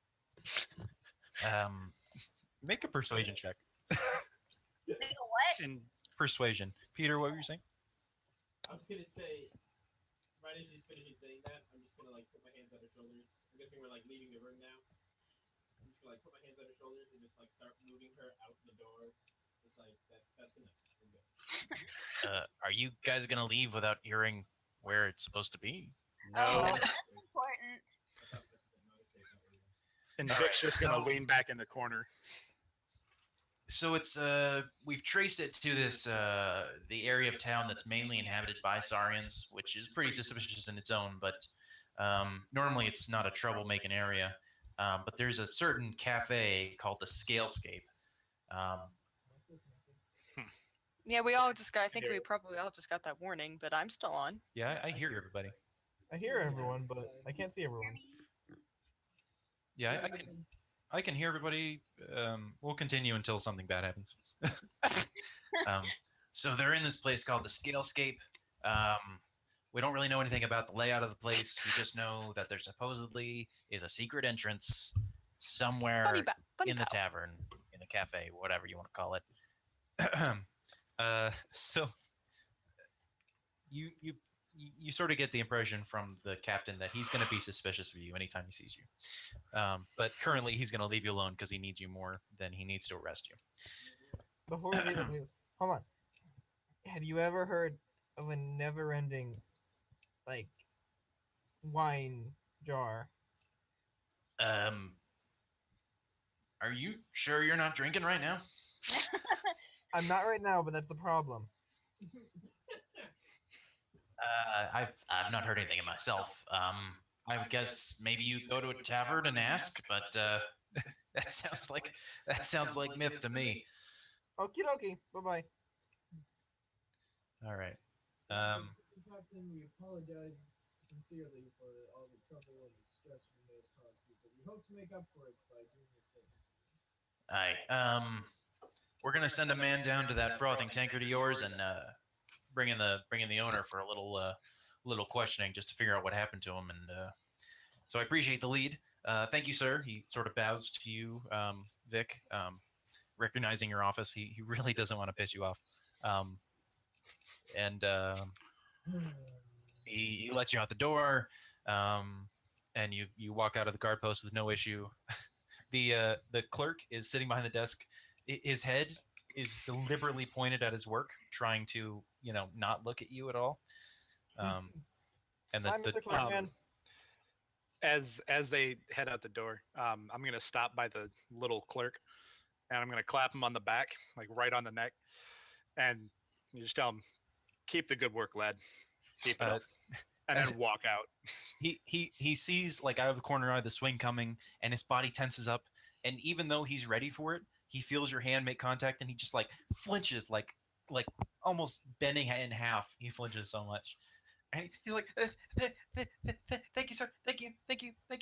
And he's just there quivering and looking up at you, trying to see when you're gonna leave, and just balling himself up because he's so afraid. Aksha was behind him when he did this, and she saw the interaction, and was just super confused, and goes, "Vic, what did you do to the poor kid?" I just told him who I was. Okay. What was that, Clarissa? I said Vala gives him a hug. So he's still balled up right now, and you go over to give him a hug, and as soon as you touch him too, he doesn't see you coming, but as soon as you touch him, he like recoils from you. Are you gonna try to wrap him in a hug anyways? Well, I might poke him a bit and then hug him. Okay. He feels I guess Oh my God. more of a slender finger touching him, and he gets confused by it enough to look. He's still balled up and shaking, and he looks over and sees what appears to him to be a very pretty half-elf girl. And he like immediately like just sort of gets stunned. It's like, hi, what can I do for you? She just says, it'll be okay. She gives him a hug and then gets up and leaves.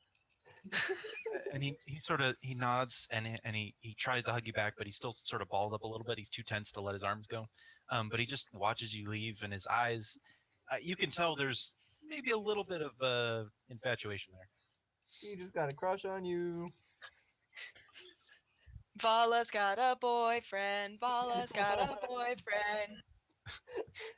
So you walk out the door into the city, and the city's open to you. What do you guys want to do?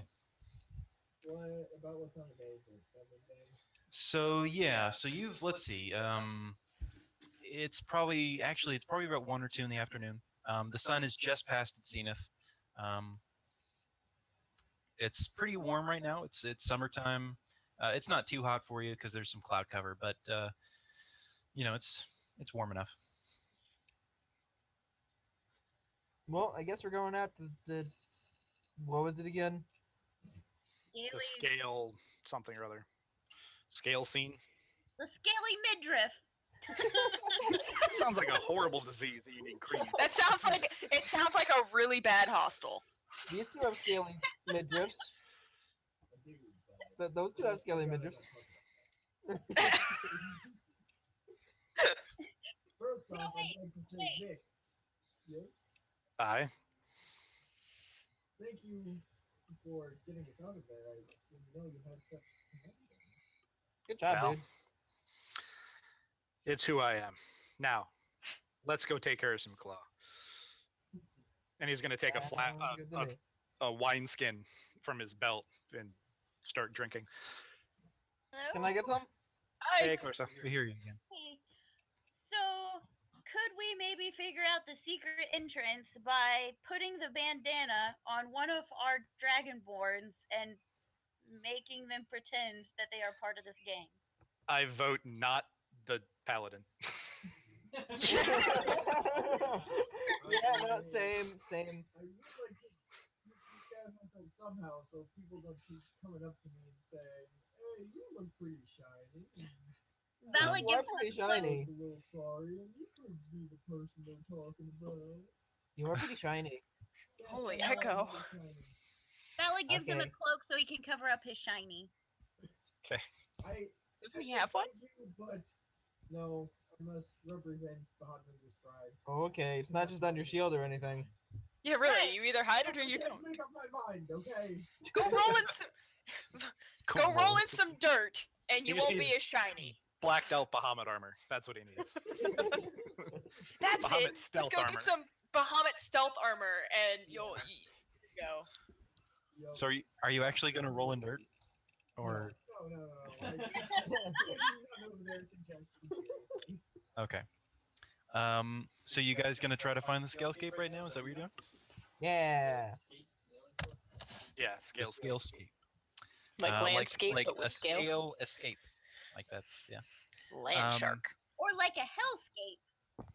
Yes, like a hellscape. Well reasoned. Um, so as we established last time, Akta has some knowledge of the city. Do you want to try? Do you think you know where this place is? Should I roll something to see if I can figure it out? Would your character have gone to the Sarian district? Yes.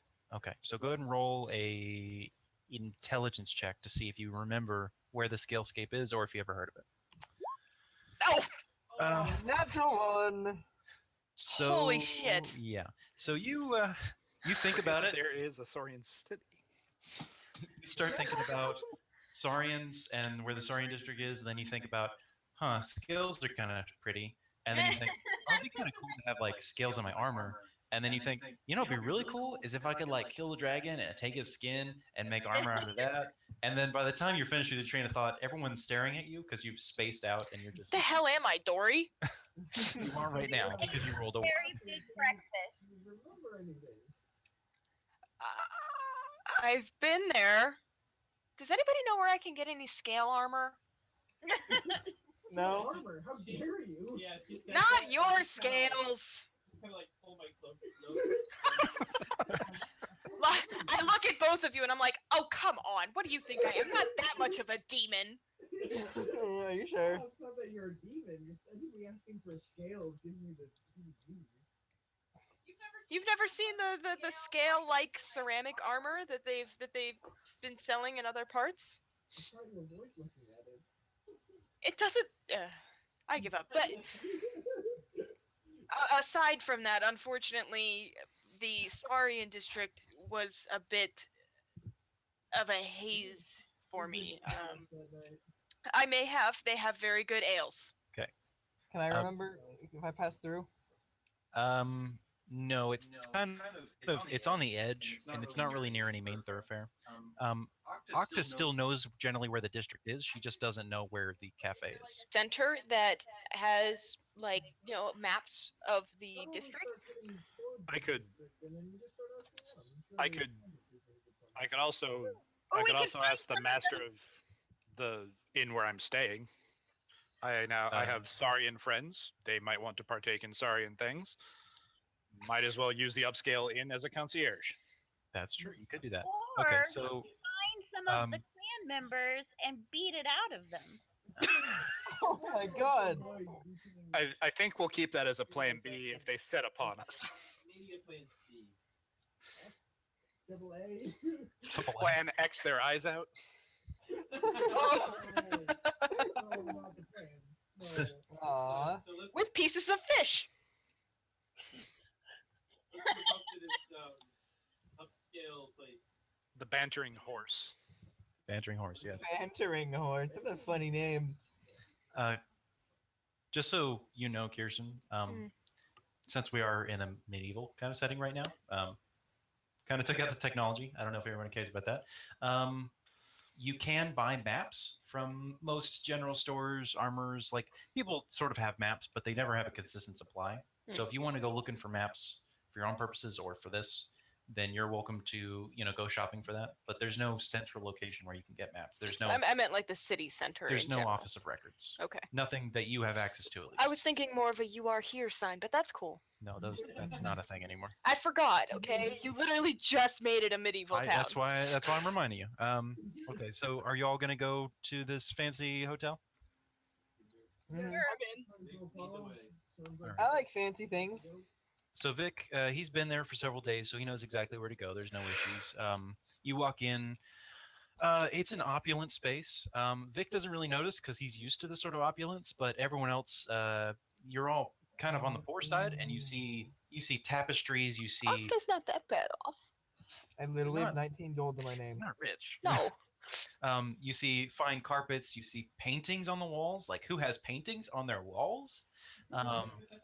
You see some what looks like top shelf liquor behind the bar off to the side.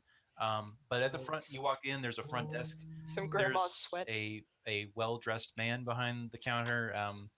He does not have a fine mustache because I'm not that cliched, but he does look rather snooty. Vic, how much of that ale can you get me? All right. Is he paying attention, or is he like looking down amongst papers and such? No, he's at attention. He's watching the door. He has kind of a disgusted look on his face because he sees what appears to be a gang of rabble-rousers walk into his fine establishment. I'll What manner of twig is up his ass? I'll walk up right in front of the desk in front of all of everybody, and just kind of stare at him until he says something. Hello, Mr. Vic. Welcome back to this to our establishment. Is there anything I can do for you today, sir? Yeah, I've made some new friends in town. Hi. Paladin, some other folks. Some of my Saurian friends here kind of had a feeling for home, so we're looking for this the Saurian district. I heard there's a pretty bustling Saurian district around, and namely a particular bar over there, a tavern, where they might be able to get some tastes of home. The Scalescape, something along those lines. Are you Oh yes, familiar with the place? yes. I do have a map of the city for personal use, and he pulls out this map, which I'm not going to show you because I don't have actually a map. And he off to the west side of the city, there's an area that's outlined by a dotted line. It's highlighted in green. Yes, this here is the Saurian district. And right here at these crossroads, you see the cross, I believe, is what is it? It's tooth and Nail. what's the other? The cross Claw? is no, it's not claw. I know that would make sense, wouldn't it, sir? You're so clever. But no, I Tooth believe and nail? it is first. Tooth and first. So yes, at that cross is the Scalescape Cafe. Yes. If I do recall, there is quite a dense formation of buildings there. So I would recommend not to go into any of the alleyways. They tend to be filled with unsavory types. So stick to the main streets, and you'll be right as rain. Fair enough. Thank you very much for your services. And he turns Yeah. and walks out. Yes, of course. Have a good day, sir. And as you turn, and when you're like, he knows you can't see his face anymore. He gives the most evil glare to all of you, except for Vic. Can I be looking at him? Yeah, I mean, if you're looking at him, you can see his look on his face. Octa gives him a big, wide, evil-looking grin. And as you two do this, he like his face grows into anger, and he like holding his breath because he knows doesn't want to say anything about his patrons associates, but he glares at you and just like almost as if he's trying to will you out of his in with like his brain, like he wishes he had psionic powers right now. I'm gonna flip him off as we leave. What, Vala you're like flipping him off? drags her I flip feet like just as I walk out the door, I'm gonna flip him the bird for half a Okay. second. What do you say, Clarissa? I said Vala drags her muddy feet along the floor on her way out. At this point, like you're all sort of exiting the building, but those of you, let's say Vala and Pau and Octa, you three are straggling behind a little bit. He almost collapses at his post. He's so overwhelmed with anger that a blood vessel bursts and he almost faints. But he catches himself. He rights himself, takes a deep breath, and again tries to will you out. Octa winks at him and walks out. Okay, so you're all out of the building. Vic, you have a general idea. You have a pretty good idea of where it is. So you can lead everyone there if you'd like. Sure. Are you guys gonna go directly there? Why not? Yeah. Okay. Might be a good idea. I can get us in the general location, but once we get a little closer to the district, maybe better if one of you Saurians took the point, just to keep things smooth. Sounds good to me. I'll let Alright. Arthur take this one. Smart. All right. So are you? Attention last time. Yeah. Are you, Arcus? Are you going to be wearing the scarf as you go, or? I think I'm going to wait until we're like just about at the Saurian district, and then tie it on my arm. Okay. All right. Fair enough. So you make your way over west. You find your way to where the district is. Octa has a general idea. Vic knows pretty much where to go, and you sort of find your way. Vic, you give directions to Arcus to lead the way, and you find yourself. Eventually, you find yourself in front of the Scalescape Cafe. It's a very narrow establishment. It's probably like you think here. It's got to be like 15 feet wide, I believe. Wow. It's a very narrow place. Yeah, it's actually no, it's 20 feet wide, and it looks to be a real dingy sort of scrappy kind of bar, a dive or a hell, however you want to describe it. But Gaps between other buildings? Yes, there is no leeway there, but from where you came, you can see that like the buildings are set up such that there's an alleyway between the rows, but all the buildings are squashed directly together. So behind the building, there's an alley passing between all the other buildings, but in front of it, there's absolutely no room between any of the buildings to get through. I don't know about you guys, but if I were looking for a ticket, starting back. Why don't we just go walk in the front door first? Let's go inside. We could look around and see if there's a basement. Octa leans to Doc and says, "If you want to look at the alley, I'll go with you." I think that might be a good idea. Okay. I'm gonna go with them. All right, we three can go in the front door then. Yay, front doors. I think the less people that goes in might be better for us. Oh, that's not the right button. All right, 1 second. Aye, and no offense, but having a Saurian with each group, if we do split up, is probably the best option. Even Alright. if he has covered in armor. Even if we're not sorry. Yeah, there's So very- who's You're mistaken for them often enough. I think you do I have. understand why you presence. say that. I know you mean no. so who's all going inside? That would be Argus, Vic, and Pal. Arcus, Vic, and Pow. All right. Some of them are in that direction. No, that's You right. with the shiny. No, Rose are supposed. All right. I'm pointing nowhere. I think we're Doesn't good. All right. So Arcus, Vic, and Pow, you should be able to see the interior of the tavern right now. Darkness. The rest of you, there we make your go. way around the back of the building. You see there's several buildings in a row. There's back doors for each of them. And you kind of find your way to the back of this particular building. But we're going to focus on the inside for now. Can you guys all see the inside right now? Yep. Okay. Got to scroll Yeah, down. well, we're in the alley. Just so the we three don't of you have- who are inside. I can see. So you walk inside. The lighting is a little bit dim. There's just a few lamps on each of the walls. There's a few tables here and there, some of them filled with patrons, but there's only like 3 or 4 people drinking here. None of them have any red scarves. They're just looks like regular old Saurians. But as you enter, they sort of give you a look. The bartender looks right at you, Arcus, and he looks you in the eye and nods real quick, almost imperceptibly. And the rest of the... You're going to nod back? All right. And the rest of the bar goers, they see you, even though you're flanked by 2 non-Saurians. They give you a quick, like, sort of queer look, but then they look back down at their mugs and they just sort of go going about their way. Walking my way over to the bar. Follow him. Why am I glowing slightly?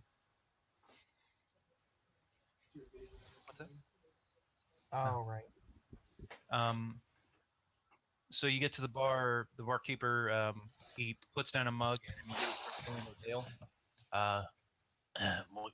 What can I do for you? What do you need?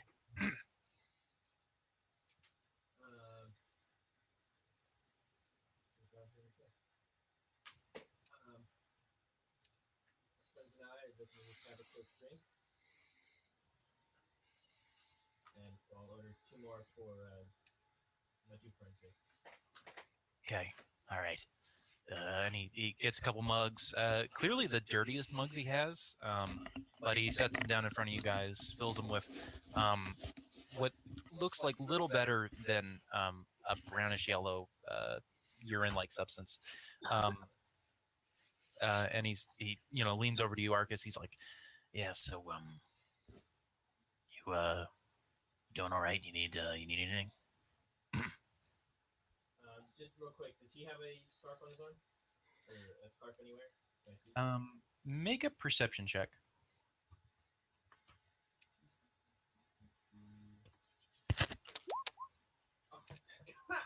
Wow. We are terrible today.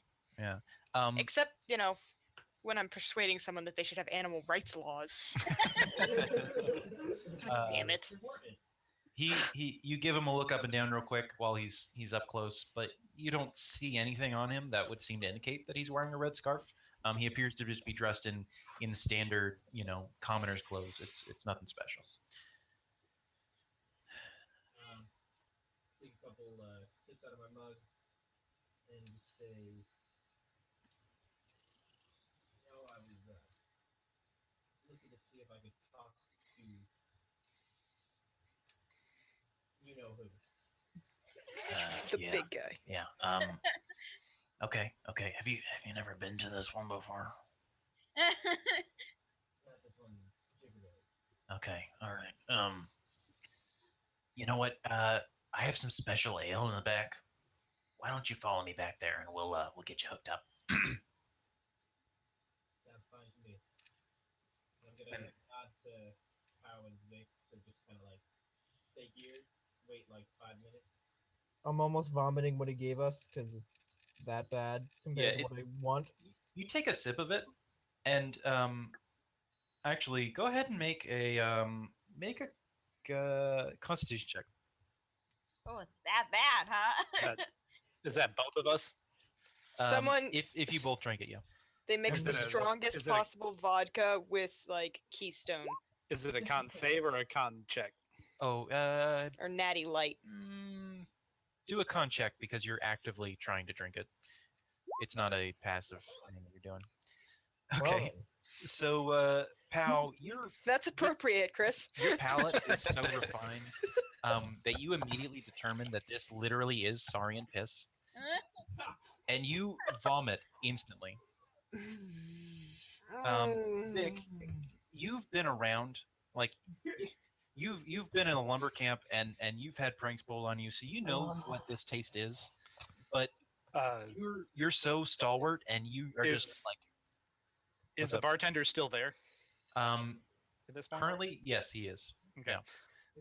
Then I'll sit back, tip it back, drink the whole thing, flip I the mug look at him upside down, in horror. slam it down, and go, earthy. Yeah. I'm gonna look at him in I just vomited in horror. my mouth a little. That's disgusting. Yeah. So he's just about to lead Arcus back, and he looks at you, and his eyes are just wide, and he's like, you can see him retch a little bit in his own throat, but he keeps it down.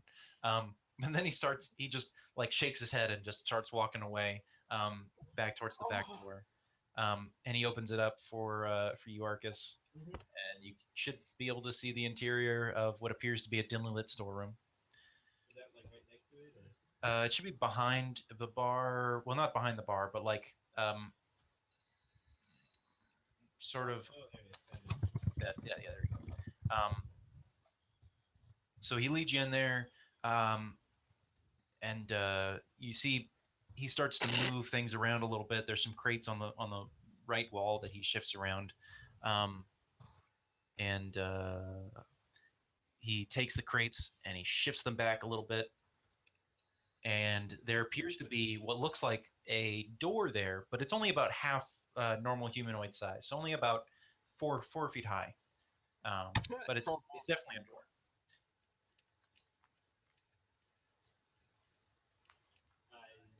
Is he leading me in, or is he just? He just moved the crates, and now he sort of gives you a quick nod and heads back out to the bar. All right. I'll just knock on the door. You knock. How hard are you knocking? Relatively soft. I realize this is kind of like a sketchy thing. I don't want it to be like drawing attention to it. Okay, so you knock pretty softly. There's no response. It's you hear a faint echo, but it's very faint, and it disappears almost immediately. I'll check the door to see if it's locked. You check the knob.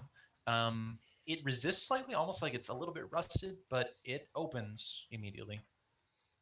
Okay.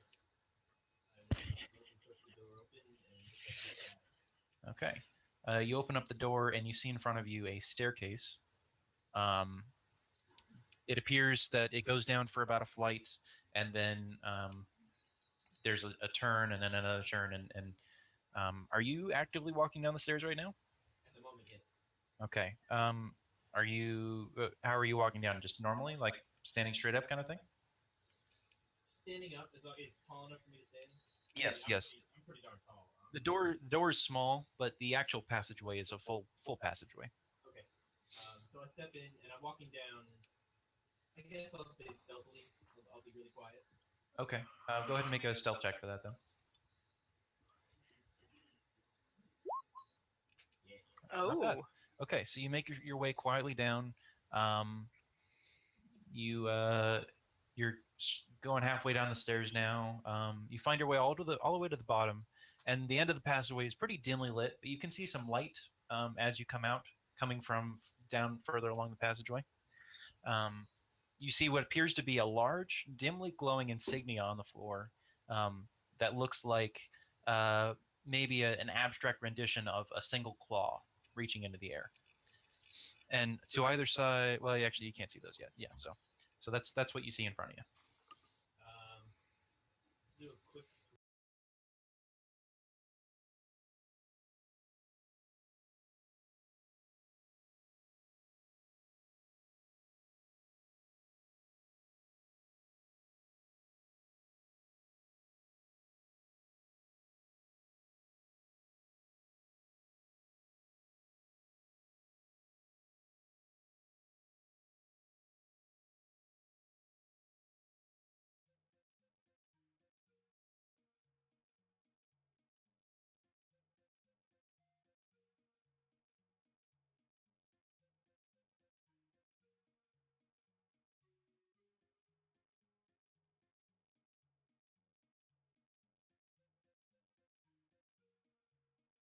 Heading that direction. Okay. So, Pow, are you following him? Sure. Mhm. Okay. So you find your way to the back room. You see that there's some crates moved aside, and there's a small doorway in one wall that's been opened, and what appears to be a passageway behind it. How do we get in here? How what? Like, never mind. Okay, I'm back up. Okay. I will do my perception check to see if there's anybody around. Go ahead. Ooh. Okay. So from where you are, you hear there is noise going on, but it appears the majority of the noise you hear right now is a rushing sound that it seems to like water coming from the far end of the area you're looking at right now. Like it's sort of faint, but it's loud enough that it's coming through whatever door is blocking it, and it's pretty loud. Vic and Pow, you two are falling down the stairs. It looks like. Are you going stealthily? All right. Okay. Before we deal with that, let's see what's happening in the alleyway. Okay. So the three of you stayed behind. So Octa, Bala, and Doc. You three are in the alleyway. You find which of the buildings should match up with the one that your friends went into. You see there's a door in the back.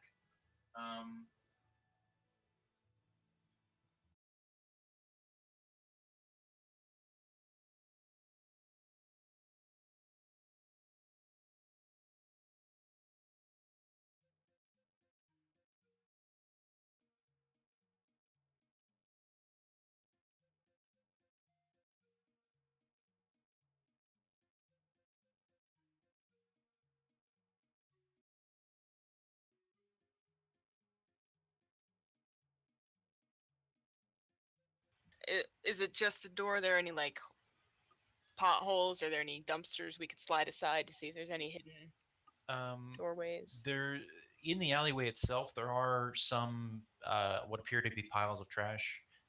There are some crates and containers out there, mostly empty. But they're all sort of in the alleyway. They're not really by that door at all, Okay. or by that building. So you check the door, see if it's locked, and it is locked. Okay. Well, let's move aside some of these crates because there could be an underground tunnel It's worth looking around. So I. Okay. Go ahead and make an investigation check to look for an underground tunnel. Octa's just kind of peering around the alley to see if anything in particular stands out as odd. Okay. I can, if you want me to roll a perception check for that. Yeah. Go ahead and roll perception. Doc, you search around. You help you help Vala.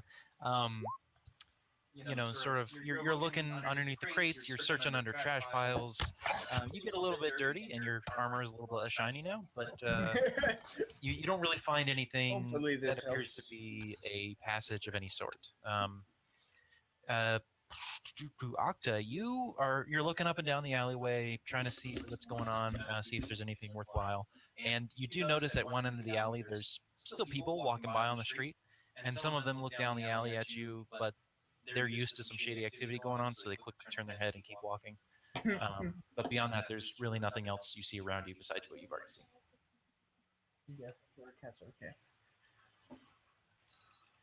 are okay. I say, hey Vala, this door is locked. Do you think we could unlock it? I don't have any lock picks yet. Well, he did actually give you lockpicks as part of your deal. Oh, okay. Yeah, he did agree to that. Are you using the charger? What's that? Are you using the charger? You can have it. What would I need to roll for lockpick? Is there a lock? Since you aren't proficient in it, you'll just roll a standard dexterity check, I believe. Okay. Oh, Chris, you're human again. You're not a dog. Thank goodness. Yeah, that was our asshole Sparky. He literally jumped in your chair like right as you walked away, and I saw him. I was like, what? Yeah, he was going after granola bar wrapper because he's a douchebag. Did I roll the wrong thing? No, that's correct. I just haven't gotten around to tell you what happened. So you get down, you take a look at the lock, you get out your pick set, and you have a reasonable intelligence that you may have read a book or two on lockpicking, so you have the theory of it. You're not proficient or anything, but you have a good idea. And you get down to this lock, you see it looks like a real cheap old lock from what you understand of how locks are made these days. And you put your picks into it, you jiggle them around, and you realize there's really just a tumbler in there, and you move the tumbler, and it opens. Woo! The door is now unlocked. Great work. I'm just gonna walk into a storeroom or something. Octa didn't say that. I was just commenting on We that. burst in and I play my guitar and we just act like it was an accident if there's anyone in there. No. This is not the plan I think we would help us. Wait, she already said it. She said, "Can we?" Didn't she? I said, should we? As in I was asking my you're team. asking them. Not that Okay. Thank God. Sorry, I missed that should. Okay, so, all right, continue as you were. Yeah, let What's me going, guys? lead us inside. Vala, I greatly appreciate your enthusiasm to play, but this is not the situation. Well, she puts her, guitar back on her back and puts her hands on her pistols and is like, okay, well, let's do it your way. I'm sure you'll get to play it soon. I'd love to hear it. No, Okay. you don't. No, you And don't. I'd like to open the door and lead the way and very slowly and kind of just peer in first before going in. All right. So go ahead and poke your head in, make a dexterity check, or not dexterity. I'm sorry, I was just looking at that. Perception. Thank you. I was a little worried. Come on. Yes. Give me my doorway. That doesn't matter. Okay. So you poke your head in. I'm just going to put your token right here so you can see what's going on. You see inside a storeroom. There's some barrels against a wall. There's some crates. And just as you turn to look at the rest of the room, you see the end of Pow's quarterstaff disappear through the door, the secret door that he just went through. Was it down or was it sideways? What do you mean? Like which way did he disappear? To the left or was it down?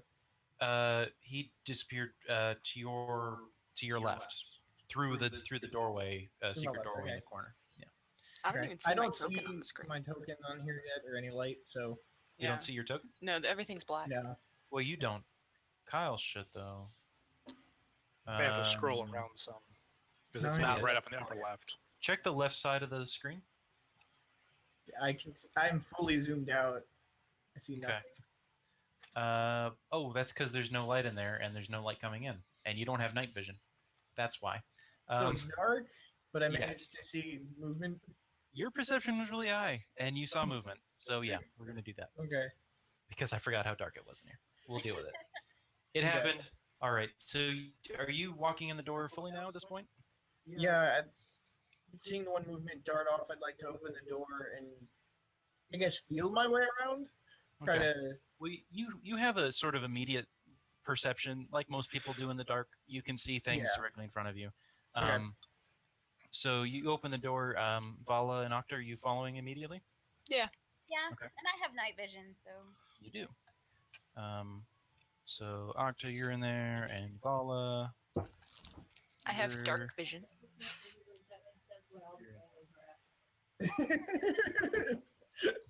Does dark vision help me? Aren't I supposed to be able to see everything in grays? You don't have dark vision, I don't think. I have I it have listed. dark vision. I I can't have see it says very 60 well, dark vision. Why can't you Quite see? dark I can in here. sight. but I saw something dot off to the left here. You have Something. light, you have Well, sight. it's worth following. Look like Mr. O's This way. quarterstaff. I'm going to try to follow after, and I want to go in and follow it. I'm Um, following you. Don't want to say anything. I just want to follow. I'm really surprised you can't see because I gave you a slight radius of light you should be able to see. I don't see.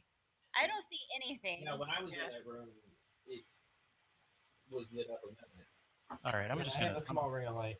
I'll just drop a a thing there and yeah, that'll work. I'm sorry. 1 second.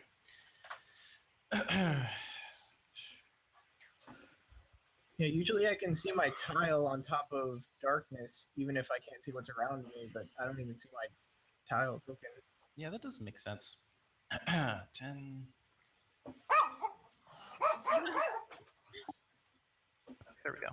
Can you see it now? Came with us, guys. Nope. Why can't you Those see? just fit.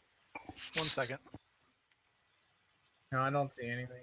Okay, 1 second. I'm gonna switch back to the page and see if maybe your Oh, I see. Well, control just isn't. Nope. Nope. Nothing yet. Am I on the right layer? Oh, you know what? You're not on the right layer because I dragged you onto the dynamic lighting layer. Okay. Thanks for that. That's why that. No problem. I was I like- manipulating. Yeah, that's Yeah, my none of us- go-to on this thing. None of us, Clarice. I think we're all in the wrong place. All right. Brad needs to do something. How's that? Vala, can you see now? no. Sure. Oh, Yep. I see something. Not yet. Doc, how about you? Yes. Haha. Okay. Oh, I see. This is a small room. Yeah, it should be on the left side of the map. It's pretty small, it's just a little storeroom. And Vala, with your dark vision, you can see off to the left. There's a little secret passage that Doc had mentioned. He saw movement going through, which would appear to be Pow's staff. All right. And I want to follow. Okay, so you head down. Are you going stealthily? What are you guys doing? I'm moving. Yes. Yeah. Trying to be. All right, go ahead and make your stealth checks then. Disadvantage. Yep. Well, I mean, power Wow. messed that up. Oh, good. What? The disadvantaged one is the one that walks in quietly. It doesn't look like disadvantage. Yeah, you didn't get disadvantage on that. I tried setting it here. Why did I get advantage? You don't.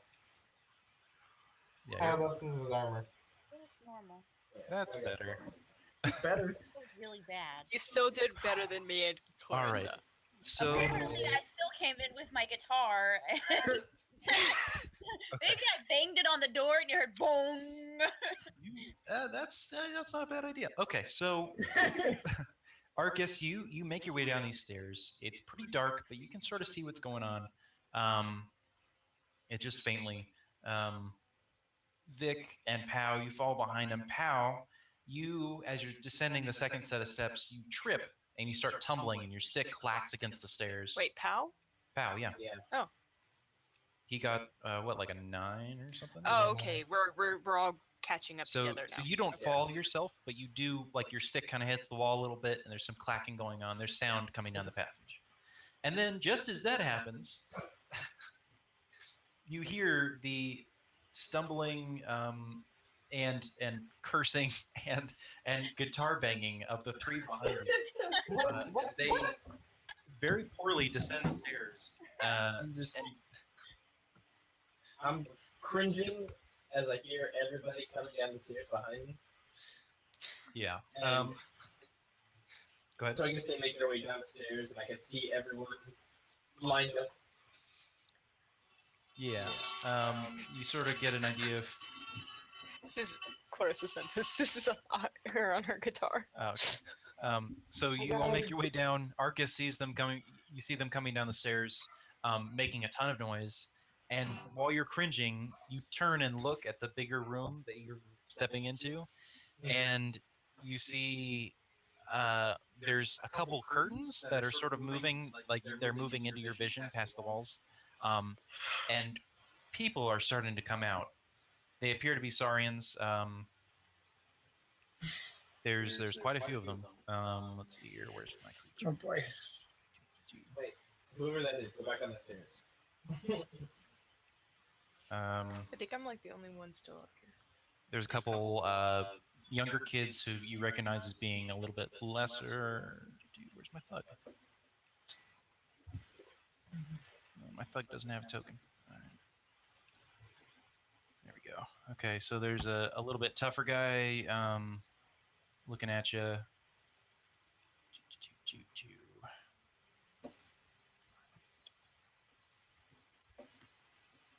Oh, that's too big. That's way too big. Oh boy. He's got an aura. Yeah. So there's a little tougher guy coming out. Another guy comes out to see what's going on. And there's a sizable collection of people there. 4 immediately in your vision, but there could be more. You're not quite sure. And they're sort of making a hubbub like, hey, what's going on? There's somebody here. But they see you and you're Saurian and you're wearing the bandana. So they sort of calm down immediately like, hey, what's going on, man? Can they see the stairs? Or like anybody on the stairs? The stairs are sort of around the corner. So unless Vic sort of like pokes his head around or trips or something, which I'm getting head shakes indicating not. They don't really see anything going on the stairs. It's directly around a corner, so it's out of their range. Right.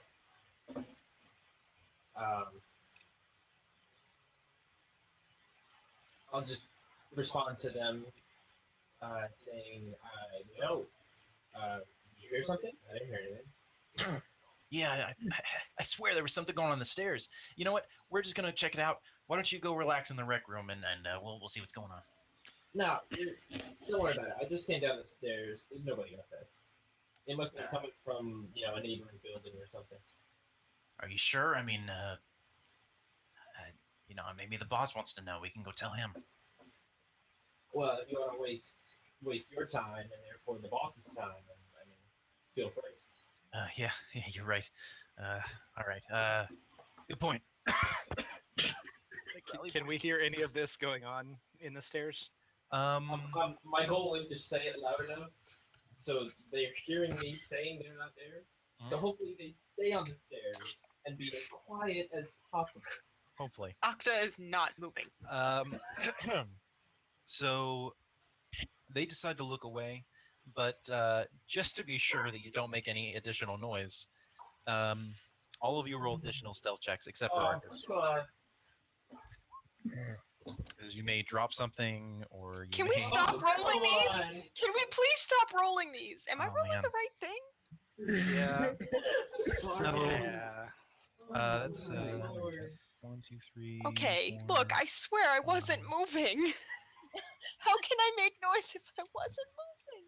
I'll roll a Because you second time. I don't know drop why something, the and you're all kind of bunched up on the stairs, so you can bump into disadvantage each other. isn't working. It's a dense, kind of tense situation. If you're gonna make me make a noise, just have me sneeze. It's only appropriate. That's true. Achoo! Achoo! Achoo! Yeah. So Doc has this strange condition where when he hears someone sneeze, he has to sneeze too. So Octa, there's a lot of dust in the air, and it gets up her nose, and despite her infernal lineage, she cannot expel this dust in any way except with a sneeze. So there's a loud sneeze that comes, and then Doc is like, "No, I can't help it. I gotta," and he sneezes too. Exactly. Just sneeze. As I hear that, Fire come out of her nose. as I hear that, can I kind of like make the motion like I just sneezed and like make some noise? Achoo! Make let's see, what would you make for that? Make a sleight of hand check. Oh, Yeah. not deception. No, because this is your ability to distract people with your movements. Not bad. Okay. 1 second. Let me do a counter roll. Look what once.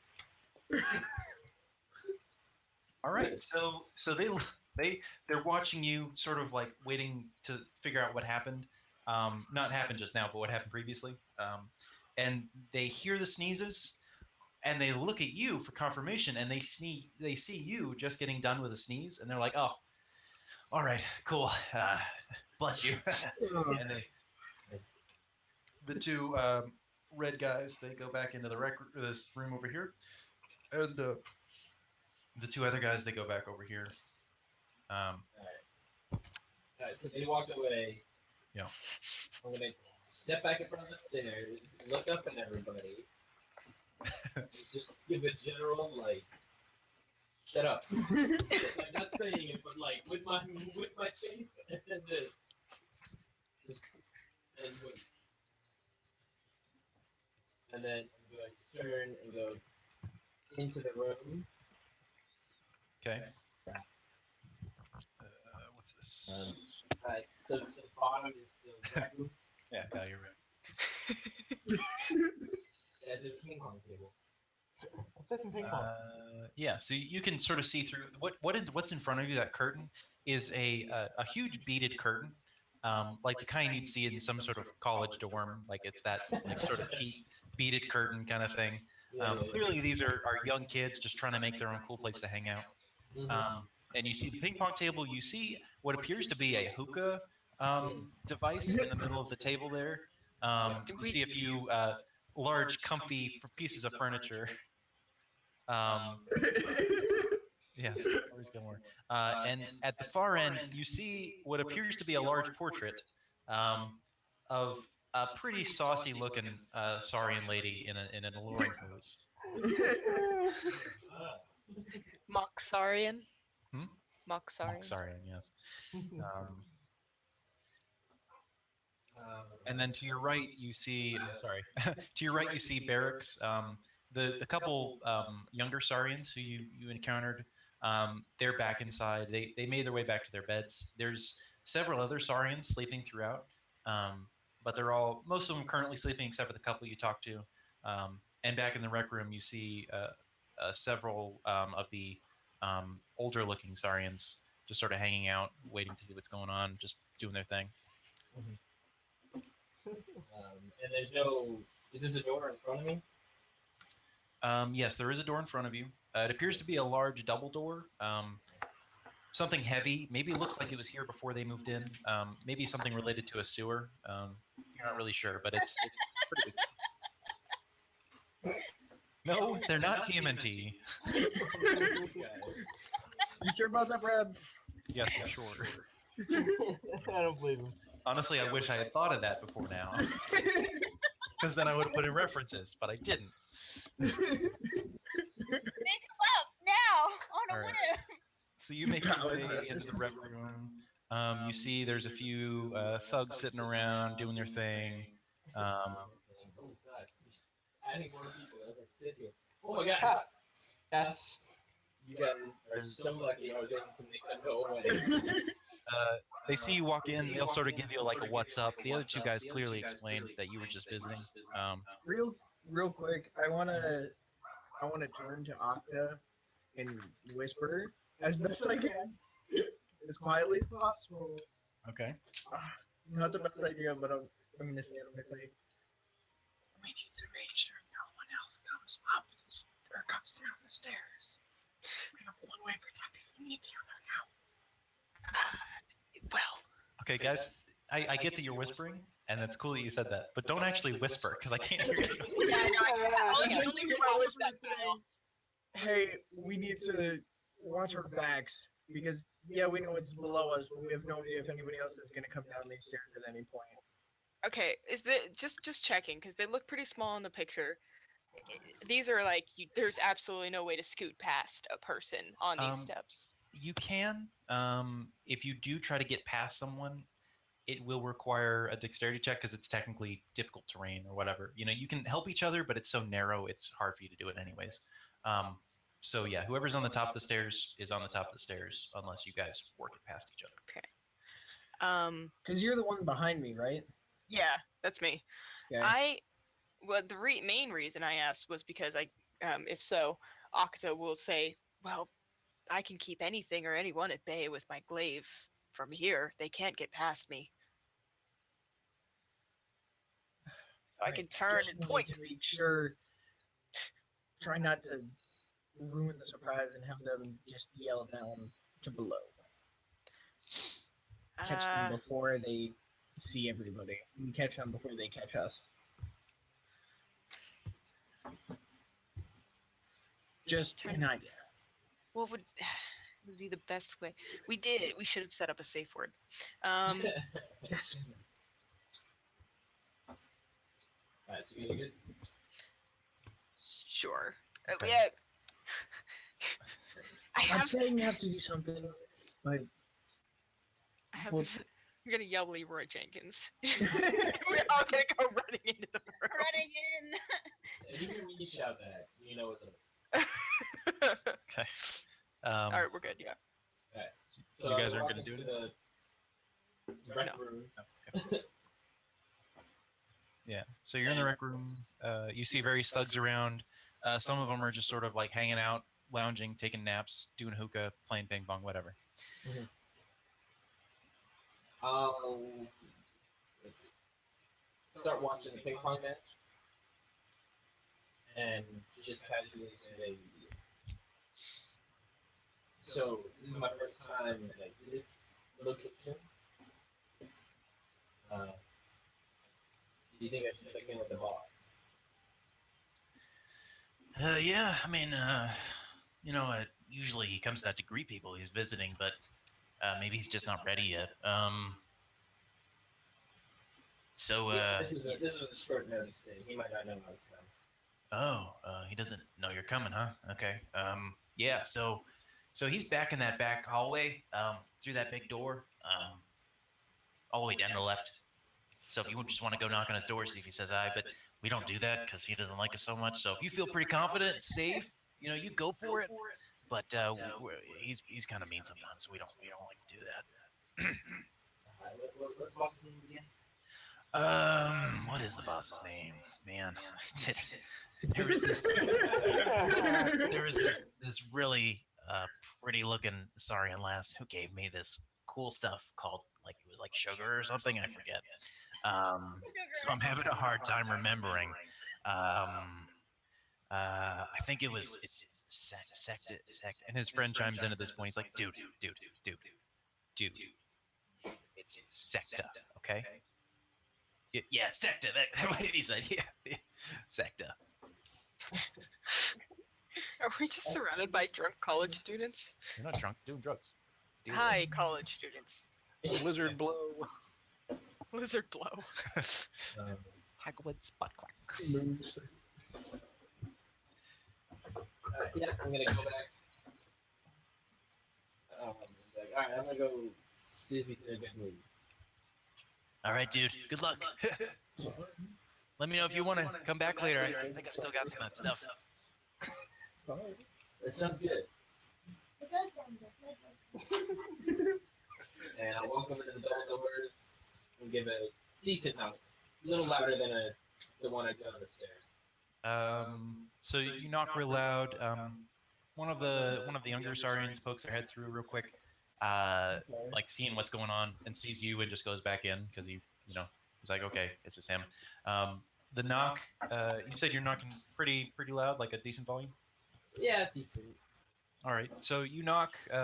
Nobody seems to react around you, but the noise, you hear it echo through what appears to be a pretty deep hallway.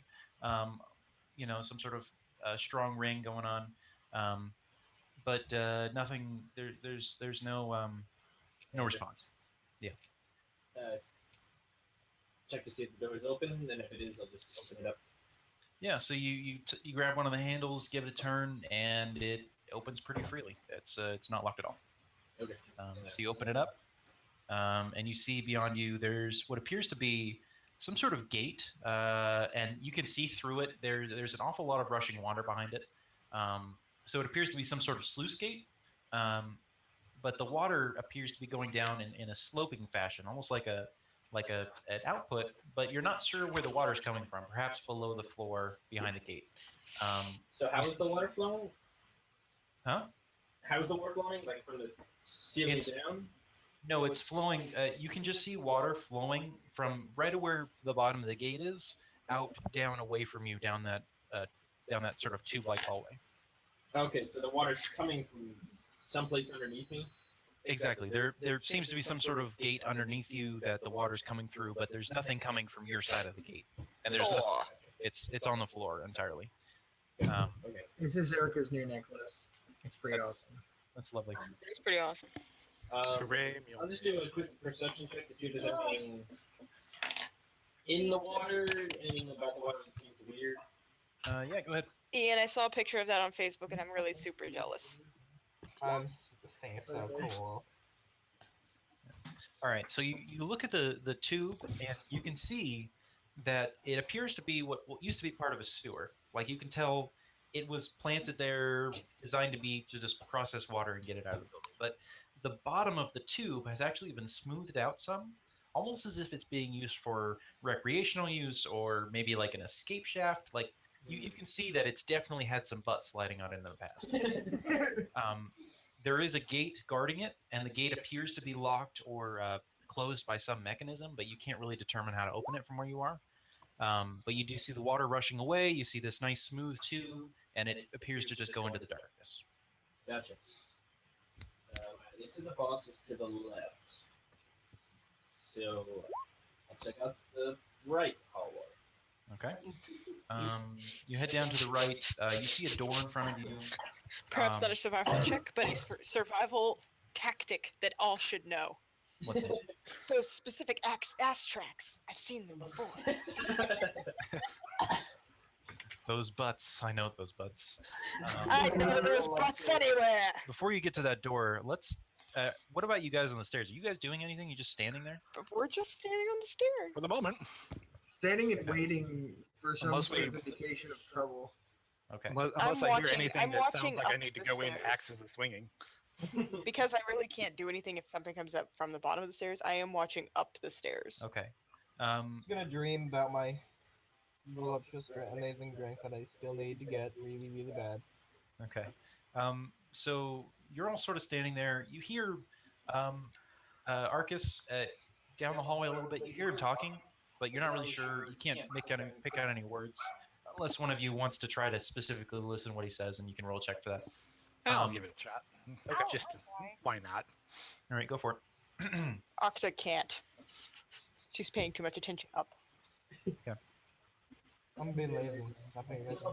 All right. So Vala, you don't really pick out any words specifically, but Vic, you hear sort of the inkling of the conversation. Like, you hear about the boss being down the hallway. You hear about that drug that guy tried, and you hear some hullabaloo, but it also seems like chatter.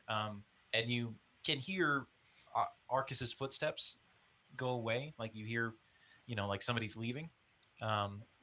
And at this point, it's probably been about 15, 20 minutes with all the goings on. And Arcus is now approaching the door at the end of the hallway.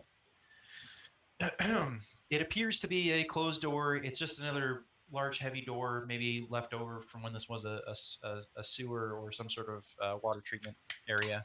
Do you want to try to open it? Yeah, I'll see if it's locked. Okay. You give the handle a twist, but it doesn't open immediately. It's actually it seems to be locked pretty firmly. Is it locked? Like the handle is locked, or maybe there's something blocking the door. The handle is unlocked, but you can see that there's what appears to be a deadbolt set into the door. So there's another like a keyhole that you could put a key into to open it up, but otherwise the handle turns freely, but it doesn't. You can't pull on the door to open it. It doesn't come. All right. Blocked experiment. Okay, so I will turn around and head down the other hallway. Okay.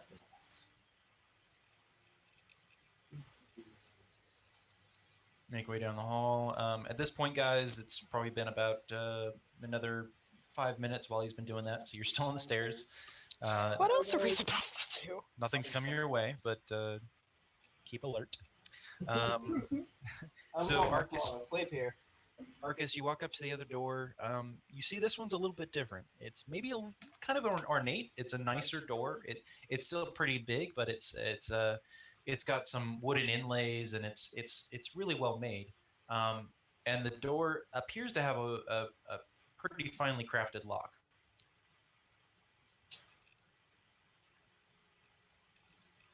I'm just gonna go ahead and knock on the door. Okay, you give it a knock. How loud are you knocking? The same as that I just did on the hallway door. Okay. So you give it a knock. You hear an echo. You don't seem to hear any movements. Nothing's really going on. It's kind of quiet in there. Too quiet. I'll take a second to do a perception, like put my ear against the door, really try to listen for anything. Okay.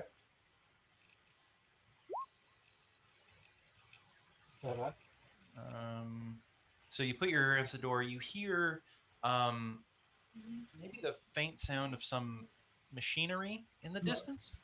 You don't hear any movement. It's just sort of it's faint, but there's nothing really.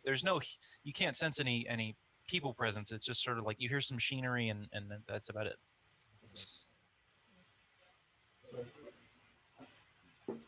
I'll give the handle a try to see if it's locked. Okay.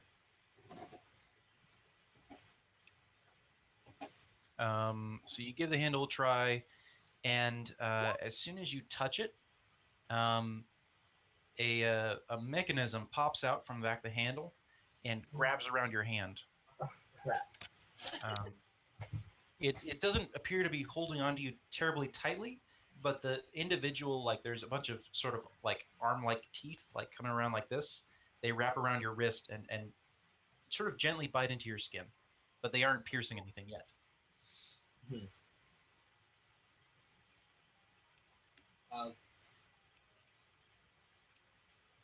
Take a second to look at it to see if there's any way I can disarm it.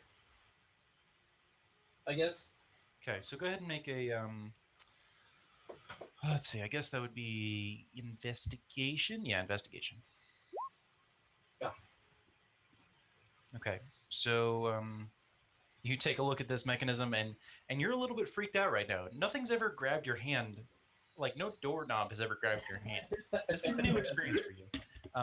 You give it a look over. You can kind of see that maybe there's some sort of contact, like maybe a magical mechanism, but you can't grasp what it might be at this point. You're sort of flustered. Right.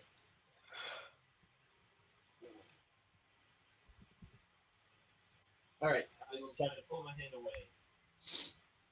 Okay, as you pull, the arms stay where they are and they bite into your wrist. Let's see. Do it. All right, so you take 6 points of damage. Not 6, sorry, 2. Sorry. Oh, thank you. That's what I meant. Hell of a doorknob. As you pull your hand away, they bite into you, but they don't hold you tightly enough that you can't just pull your way out of them. But you still take the damage, of course. Okay.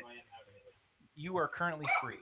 Those teeth start to recede back behind the door, like they sort of blend into the door itself, right around where the doorknob is.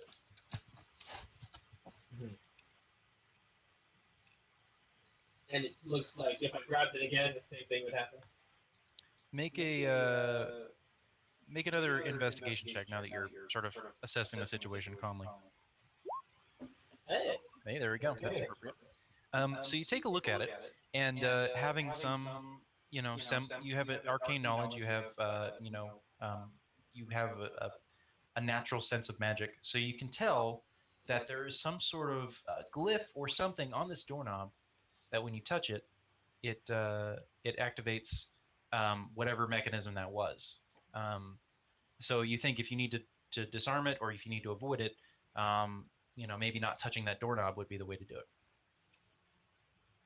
Is there a way to grab the handle so I'm not touching that part? It's a round knob, and you, from your investigation, you can tell that the glyph, it wraps around the entire body or the main body of the knob. If you want, you can try to. You think you might be able to wedge something into the lock, maybe to try to use that as leverage, or maybe wrap something from a distance like rope. But you're that's sort of your general idea of it. Reading So at this point, Octa, you hear a noise coming from the top of the stairs. You hear some scraping, almost like those crates being moved around, perhaps. And a figure starts to walk down the steps. You hear him coming down the stairs right now. I reach back and tap Doc on the shoulder to let him know that there's something coming. Okay. And I hold my glaive at the ready, and I kind of look back to see how everyone else might want to proceed, if we want to move into the room or stop this person. Okay. Doc, are you going to do anything in response? I'm gonna turn and face the door. I'm just daydreaming on the wall still. In preparedness for seeing what comes down. Okay. So you're ready. The Saurian steps down around the stairs, and I believe, Vala, you're in a position to see him right now. I'm not sure if you other guys can. It's still a little bit dark up the stairs, but you hear the footsteps coming down. And he steps down right in front of you, Octa, and sort of steps back in surprise, like, oh, whoa. What do you want to do? I don't know. Kill it. You can see him starting to reach for his blaster. Hold still. And I put my glaive up towards his chest. Okay. At this point, he's pretty close to you, so you're not in a decent striking position, but you can still get it up to his chest pretty easily. But you don't have much leverage on your strike, so keep that in mind. Okay, well, at the very least, it's still threatening to have a sharp glaive it is threatening, yeah, at his chest. So you tell him not to move, right? Yeah.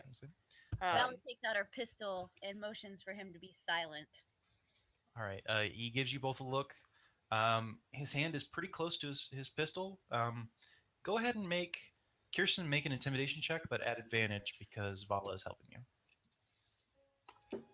Intimidation. Intimidation. Okay. What is with my rolling? It didn't work again. You It's just caught the one. bat. Oh yeah, I didn't get a. What do you mean? Oh, the disadvantage didn't work. That's frustrating. My advantage. That's what I meant. Yeah. Go ahead and roll again then. Yeah, that should be working. That's kind of frustrating. Roll it again. Yeah, roll it again. I did before. Yeah. Maybe it's because we're having so many No, it's connections less. or something. It's I think advantage, it's so you get okay. the better roll. So he gives you both a look up and down. Sort of, you can see him weighing his options, and he tries to take a quick step back and pull his pistol out at the same time. I drop my glaive down towards his legs and push, or kind of like I try to hook it behind one of his feet as he tries to step back on the stairs. Okay. Make a dexterity check. Is that a saving throw? This kind? Brad? What's that? Is it this kind? up here. Yeah, you started. Let's make sure this is all whispered. Good. All right. So he he sees what you're doing. He manages to step out of the way, and he's now on the top step. He has his pistol out. He opens his mouth to give a cry. Intruders! I jump at him up the steps. Are you I'd attacking? like to follow Octa. I'm gonna wake Yes. up at this. I'm not attacking with my glaive. I'm gonna try to shoulder him. I don't want to just straight up kill him. Okay, so you're doing an unarmed strike then. Pretty much. Okay. All right. So go ahead and roll initiative. Let's roll initiative, everybody. It's a Everyone, Tracker out. You guys.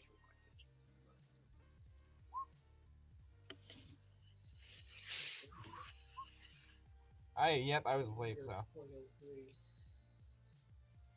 0.03. He rolled a 5 on initiative. You did. Wow. I was asleep, so it makes sense story-wise. Oh, well, I did. But I got bonuses. Yay, bonuses.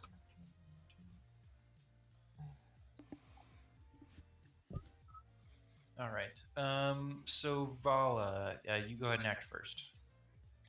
Okay, so has anybody rushed into here to like answer his call yet? He literally just spoke, so there's been like 6 seconds of time, so no one has had an opportunity to respond yet. Okay, well, for now then, I guess I'll just do an unarmed attack. Okay. Can I do that? Like, I don't even see. That's why you can't see him, because to do an unarmed strike, you're going to have to be within 5 feet of him. So that means you're going to have to move through Octa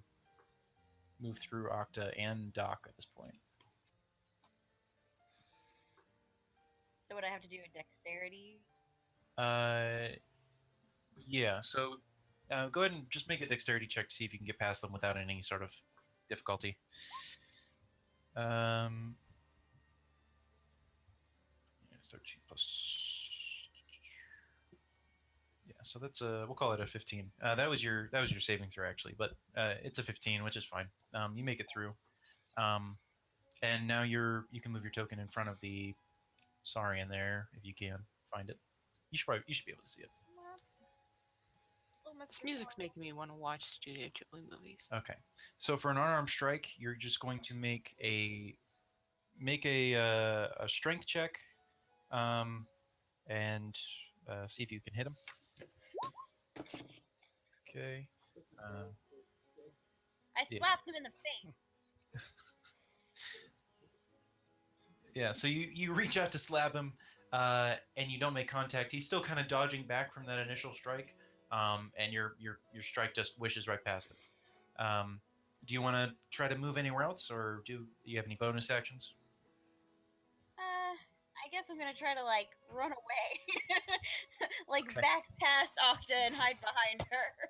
Okay. So in that case, go ahead and make another dexterity check to make sure you don't fall down the stairs in a mess. Yeah, you're fine. So you make it back down there next to the dock. You're squished up together in the hallway. Vic, you're down at the bottom of the stairs. You hear some commotion at the top, but no one's actually told you what's happening. So what are you gonna do? So I heard him yell. Mhm. In Arcus's conversation, did I hear the name of the boss during that part of the conversation? Yes, you were able to hear his name. All right. Then what I'm going to do is I'm just going to pull out my, I'm going to have my great axe out in front of me, kind of like head down sort of thing, like standing on it. And if anybody comes running around, I'm going to address them at that time. Okay, so you're holding your action in case someone comes running to the stairs, you mean? Yep. Okay, cool. All right, so that's being held right now. Doc, what are you going to do? Excuse me. I'm going to try to get past Octa. Okay. And go for a grapple. Okay. Oh, wait. Yeah, I'm gonna go for a grapple. Do you remember what the rules are for grappling? Because I haven't looked that up yet. No. Okay. Not. I'll look it up. Don't worry about it. Isn't it just like opposing like strength checks? I'm pretty sure it is, but Yeah, I think that's what they did in 5. Was made it just oppose strength. That's not right.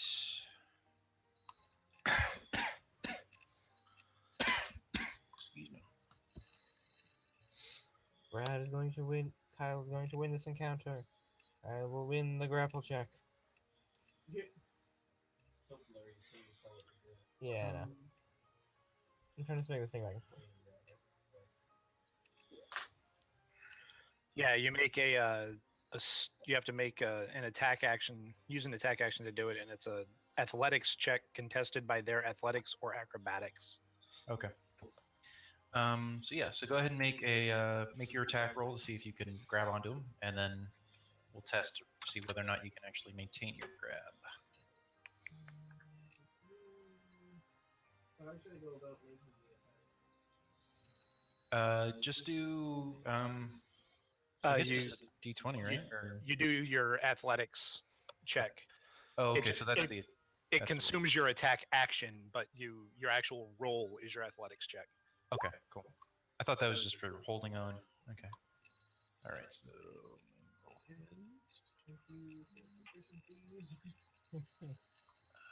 And then it's the target's choice of athletics or acrobatics as the contested. okay.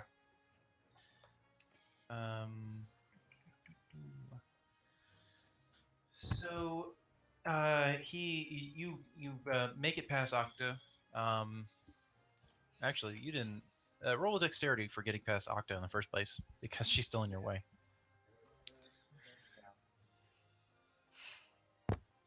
I got mixed up with all those rolls. I thought you already did it. Yeah, I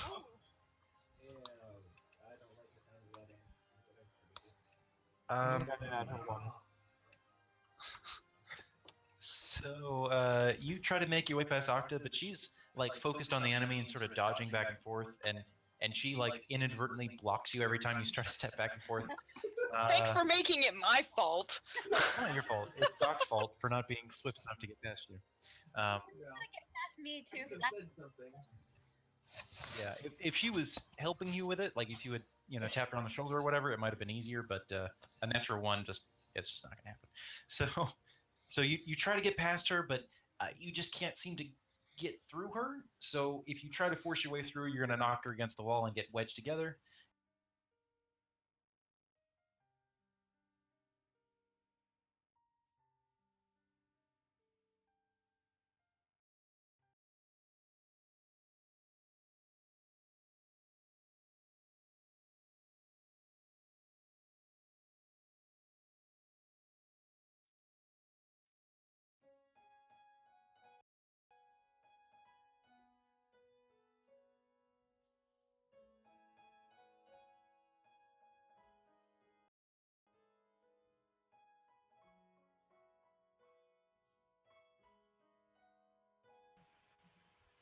For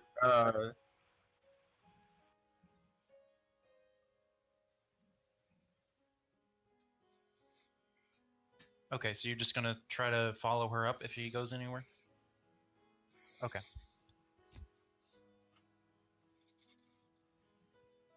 Good point, Chris.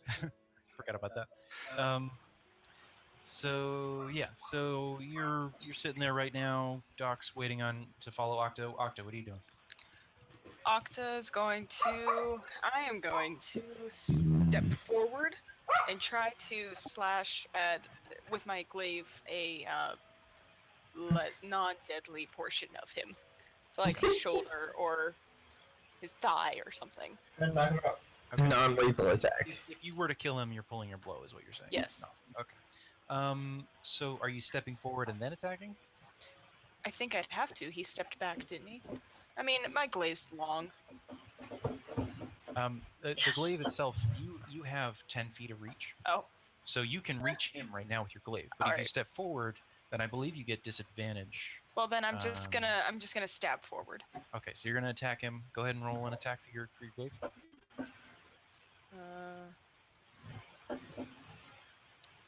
Okay. So you manage to hit him, but you only nick like a side of his leg. You just do a little bit of damage to him. At this point, he cries out, but he's still dancing free.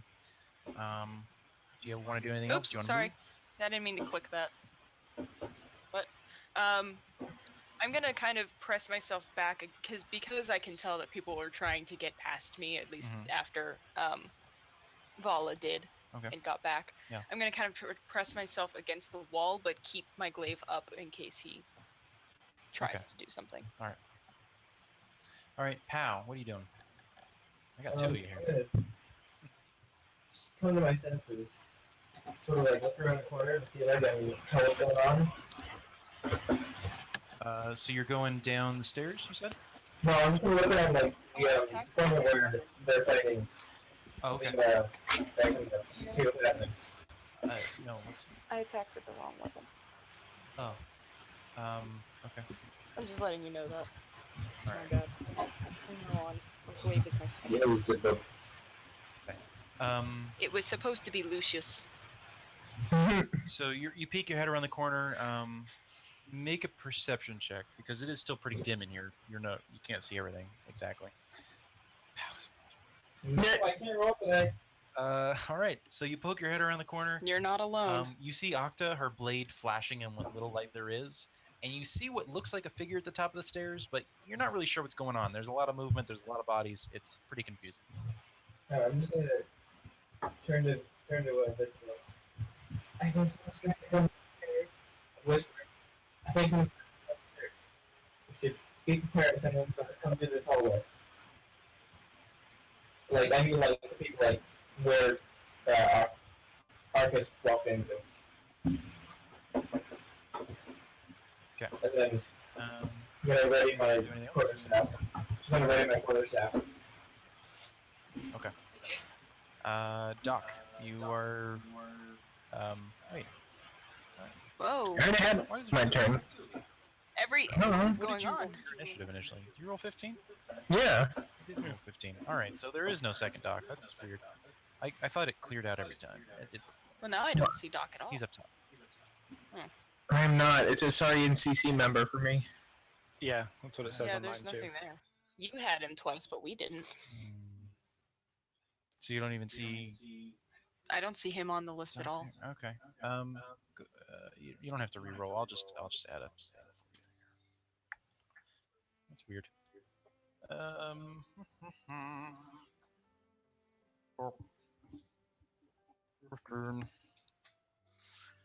All right. Oops. Well, I need one of these. No, that's. God damn it.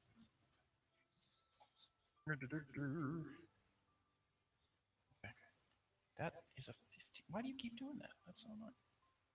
Sorry. I might have to do that because every time I try to add you, it just screws the whole thing up. Can you see a doc label now? Yeah. I see a Doc label. There's now a Doc 15. All right, that's what I wanted. All right, so we were on the Saurian. Pow, and the Saurian. Okay, so he sees you piled up on the stairs, and he looks up to his right, up the stairs, and he yells out, "Hey, there's some intruders here. They're coming up the stairs, or they're on the stairs. I don't know what they're doing, but they're here, and they're trying to kill me. So go let somebody know." And you see, there's you hear some footsteps, and a guy runs out. From what you can tell, but you don't really know where he is or where he's going. And then he's going to turn back to you guys.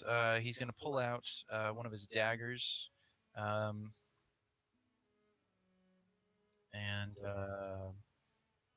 it's not a dagger.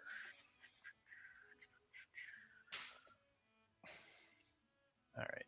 He's going to pull out one of his daggers, and he's going to go and step up to Octa, and he's going to try to stab you with the dagger. Why does his initiative now say 16? I don't know. Why? That's frustrating. It's fine. We know where he is. Everyone's doubled or something. Everyone is doubled. Okay. Either way, Either way. All right. Can you actually roll when I click on you? Oh, come on. Don't you do this freaking thing every time.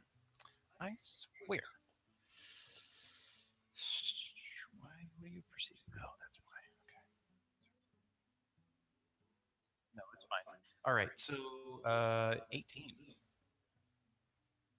Hits for 18. Kirsten. What? He's hitting you for 18. Is it? Are you asking if it hits? It does. That hits? Yeah. Okay, he does 2 piercing damage to you.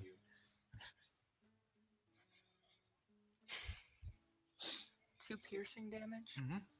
So that ignores armor, doesn't it? I don't even have any. How do I know I have armor? Your, Yeah, your right, armor right, factors right. into your AC. Yeah. All right. So he attacks you, and then he takes a quick step back, which because he's stepping back, you can take an attack of opportunity on him if you want. I would love that. Okay. Does that mean I get to attack with my glaive again? Yeah. Right.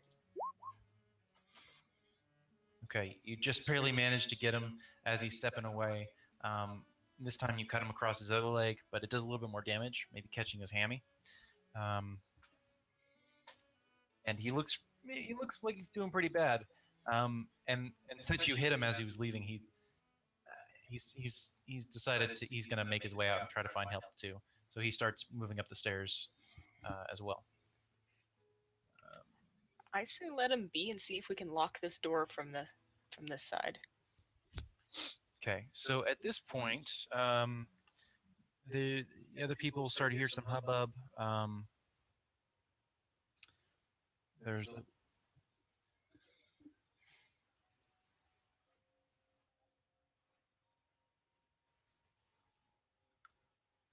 okay.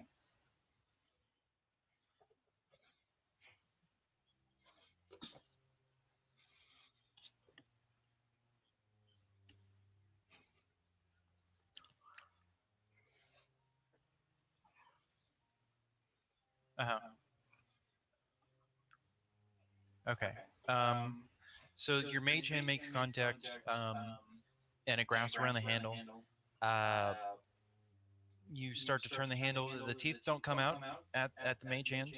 It appears that whatever enchantment is here doesn't detect its presence. But as you get the hand to start turning, you realize it's not really having any effect. It doesn't move. It appears the knob is locked.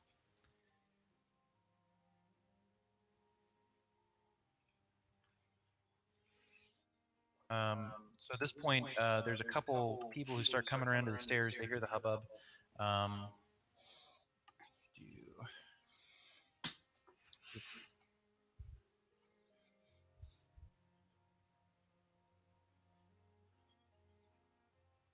Okay.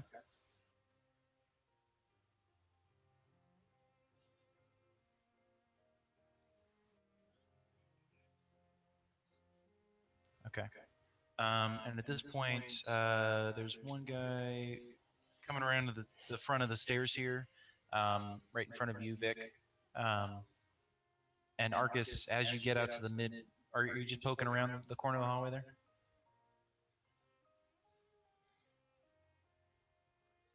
Okay.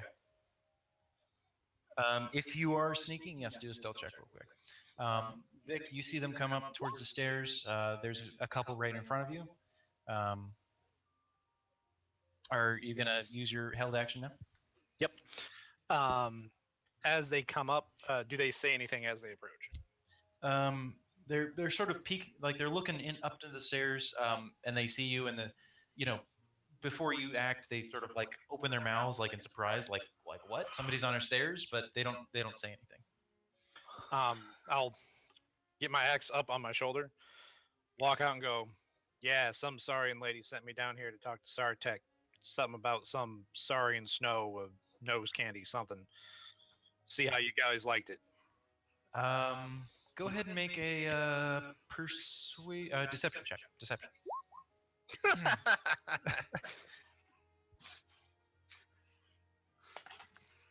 Why can't we roll today? Oh, hold on. This Saurian might get a natural 1. You never know.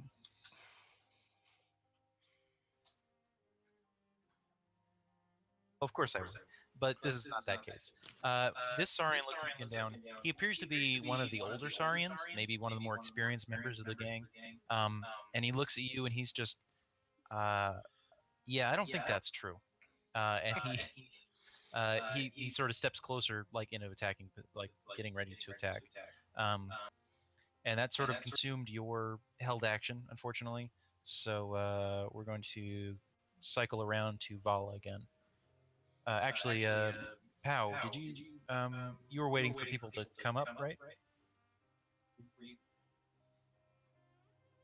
No, I mean, you could. I think you have like throwing darts or something, maybe. But if you can do anything within this space, you're. I think you held your action for it, I believe.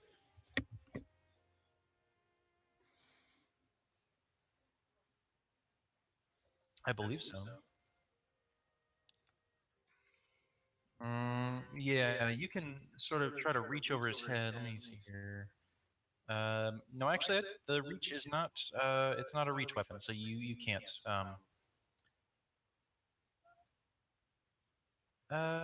That's. If you want to try to do that, you can make an attack, but there's going to be a penalty to the damage because it's not designed to be used that way. So go ahead.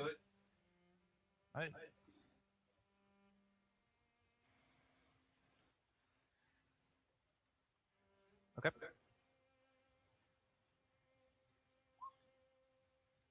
Wow. Okay. Yeah, you definitely hit him. But it just sort of nicks his cheek. You see a little bit of blood running down his scales, but otherwise he appears to be fine. All right, Vala, what are you gonna do? Well, Bella looks down the stairs, and knowing that she probably doesn't want to kill very many of these people, she tries to just inflict a lot of like psychic damage on him. So she starts singing in a very like whisper tone. Hang around the rose.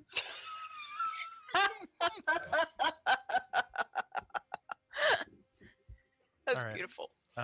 Go ahead and I'm roll doing the. dissonant whispers, or trying to, but it's not. Oh, dissonant whispers. Are you trying to click on your sheet? You mean? Yeah, but it's not doing anything. Dissonant whispers. Why aren't you doing anything? Oh, you might need to input a spell level. So if you shift aside your character sheet, you might see a pop-up there. What? There might be a pop-up that says input value spell level. Maybe, No, maybe not. nothing popped up. All right, I'm just gonna go ahead and roll it for you. Just. Oh, wait! I see it. Okay. Ooh. Oh. Whoa. Can we take the first one? What do you want to do, Vala? Do you want to take the first or the second one? What happened to make it different? The damage is much higher. Well, yeah, but like, why did it go in twice? Because I did it for you because I didn't think you could do it. Let's At the go with moment. yours. Okay, that's fine. Boom. All right, so use it. It's just one target, right? Yeah. Right. Okay. All right, so you use it against this guy right in front of you. He has to make a Wisdom saving throw, which he manages to succeed. So he takes. Peter, what is that? What's up? Oh. Okay. So he succeeded on a saving throw. So he takes half damage, and he nothing happens to him, which is still 6 damage. It's still pretty significant. Make sure you mark down your spell slots too.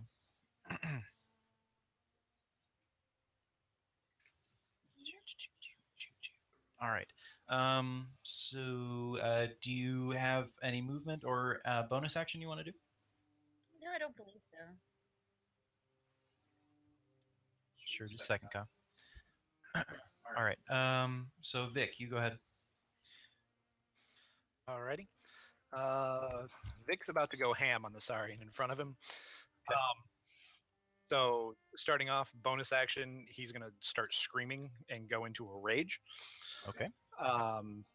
Which gives me advantage on strength checks and strength saving throws, and I get a +2 damage to any damage, any melee weapon damage that uses strength. I also have resistance to bludgeoning, piercing, and slashing damage. Cool.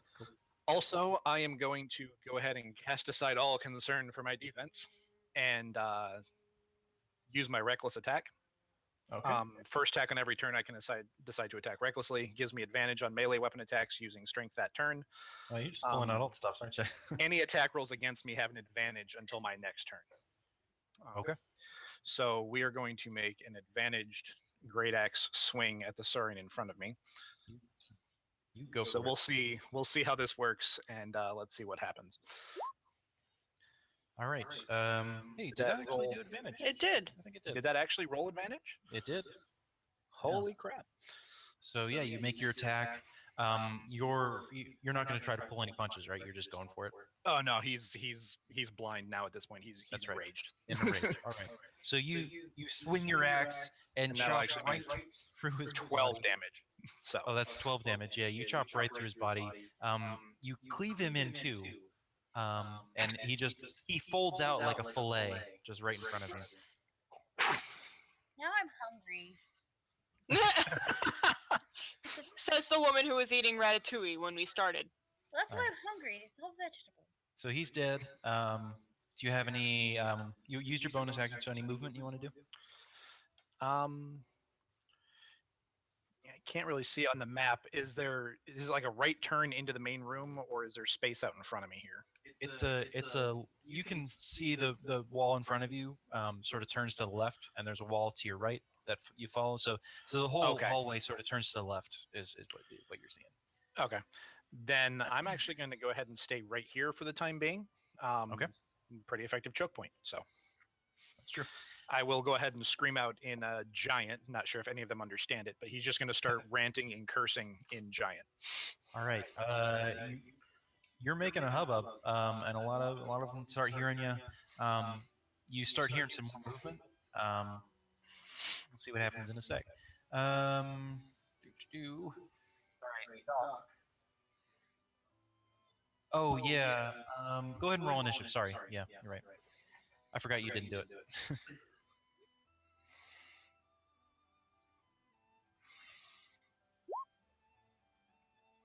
Wow. Okay. So yeah, go ahead and do whatever you wanted to do right now because we forgot about that, Mr. Perfect Initiative.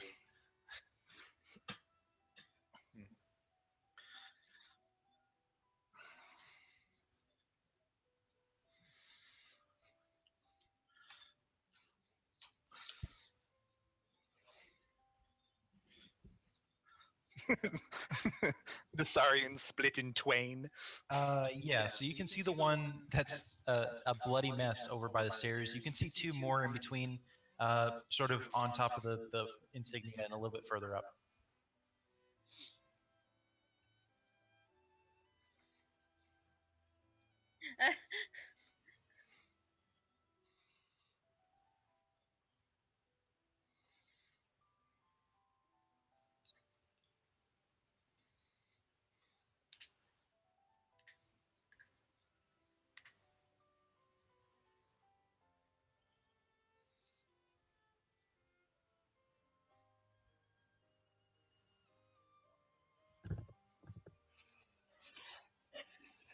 Yeah, he's not perceiving you either because he's focused on his friend that just got cleaved. He's not even thinking there'd be other people. These poor kids. These That's are what good. happens when you join gangs, Kirsten. Shocking. You get split in twain by a giant brawling axe wielder. Pizza.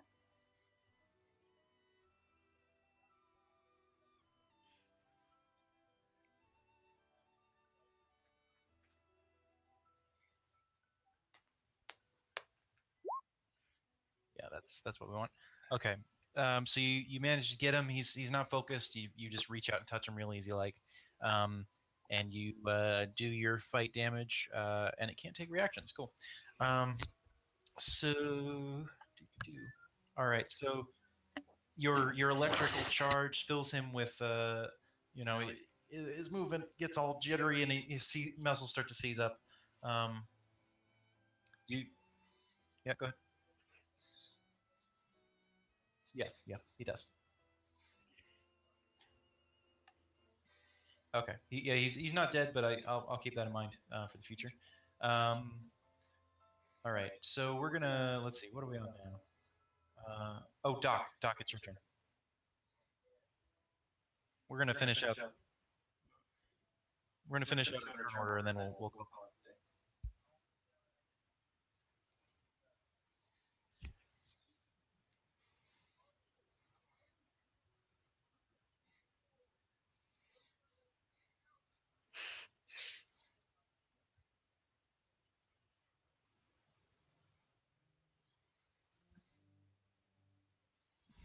Okay. So you're moving past Octa, I'm guessing. It's upstairs. Go ahead and okay, Octa, are you gonna try to move with them? Octa. Yeah, I'll go with him. Okay. So you two start to move together. Anybody else gonna follow him as you go? I mean,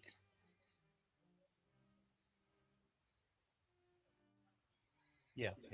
But I mean, like the people on the stairs mainly around Doc. Vala, are you gonna try to move with him? Is that I guess so. okay? So Doc, you make it to the top of the stairs since you're sort of in motion, but everyone else sees you coming and they can move out of your way and follow your lead on their turn. And then let's see, it's Octa's turn. The Saurian. Oh no, he was running away, wasn't he? Mhm. The one that was up the steps. I say let him leave. So I guess we'll just continue up the stairwell.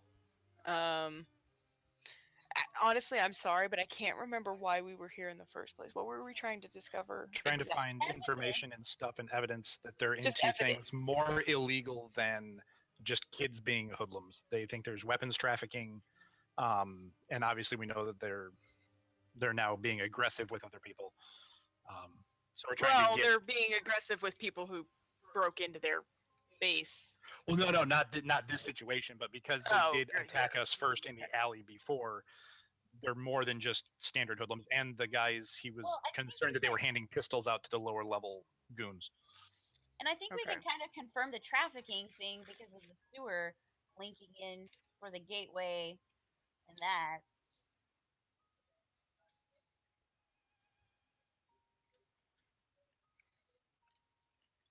I have lockpicks. A rogue's job. Which he did pretty well, but even so. Yeah, but can Clarissa, would you be able to get past magic blocks, even with lockpicks? That I do not know. Let's just see if you can try. That's the important part. Well, do you guys want to go down there and kill everyone? Yeah. Let's go down there and run in and kill everyone. I reach out and I grab Doc and I say, I don't think we've done what we came here to do. We should go the other way. I do my best. Are you gonna, besides grabbing Doc, which I'm gonna say is a bonus action, are you gonna take an action? I'll start to head back down the stairs. Okay. I'm not gonna try to hurt the guy that's running away. I don't care that he's running away. So you make your way back down the stairs with everyone else. Pow, what are you up to? If you can hear me. I can hear you.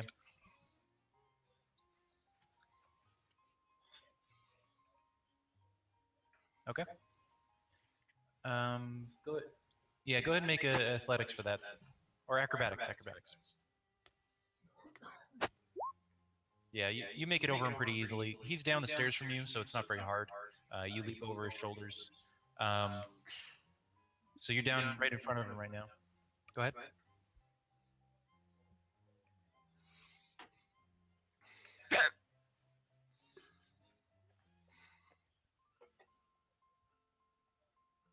Yeah, so you manage to land with your feet like around the corpse, but you don't you're in the pool of blood, but you don't land on anybody and you don't trip or anything.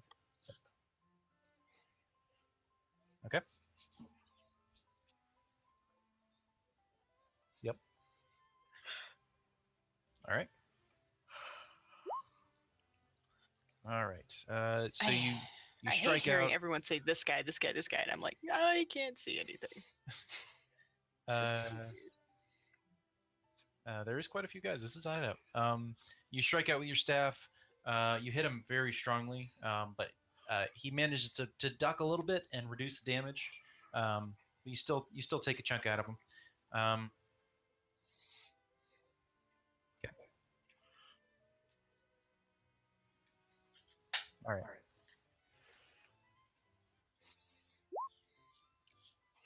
Okay. Yeah, that hits. No way. Of course. Yeah. Yeah.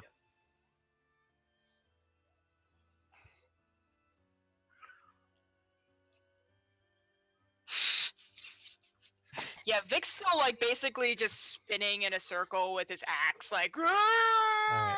So Windmill of Bone death. storm. Ian, do you get to take more blows? Or... Okay. All right, go for it. I should have been a monk, damn it. I mean, you did have fun with the Moon, right? I did have fun with Moon. Okay, so your last strike just manages to make enough contact, and you hit him across the side of the head, and he crumples to the ground in a heap. But you can still see that he's breathing a little bit.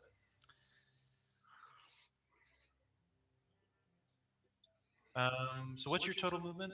Like 30 or 40? Okay, so you moved. That movement was easy enough that it counts as just a square for you. So you've gone 15. Thank you, Kyle, or whoever that was. That was you. Yeah. So 15. So you have another. What is that? 30, right? No, not 30. A little bit less than 30. 25. Yes. Okay.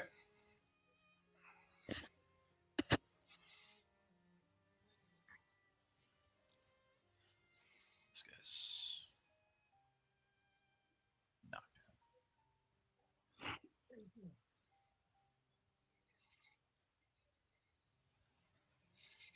out. So that was your third strike? Yeah, that was third strike. Okay. So so you hit him. He does not crumple, but he looks like he's just about to. Oh, that was the first guy. Oh, okay. Yeah, no. So go ahead and attack then if you're going to. Or no, wait, you can't. You can't. Never mind. My bad. Yeah, that's right. My bad. Okay, so it's the Saurian's time. This guy right in front of you, he's gonna try to dance away from you if he can. And then, Literally gonna dance. well, yes, you do get an attack opportunity. So go ahead and take that if you want. I'm about to start playing the attack of opportunity waltz. Yeah. So Pow, you hit him for sure. Both of you hit him with your quarterstaffs, and you're both going for non-lethal damage, and you manage to make contact with both of his temples simultaneously, so he just crumples to the ground. He didn't realize that he couldn't just get away. So as you're both standing there, and you guys on the stairs, you hear a lot of movement. You guys, Arcus and Pow, you see all the Saurians start to gather up close to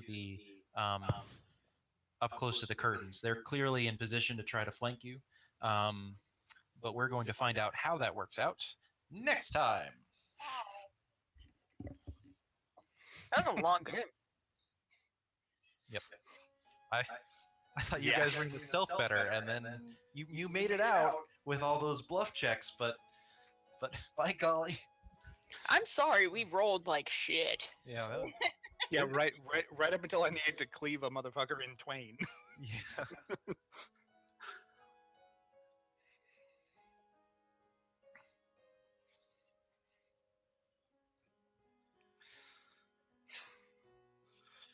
Right.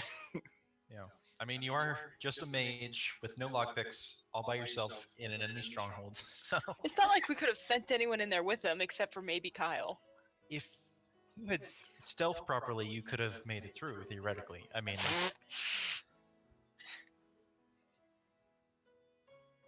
We did not stealth properly.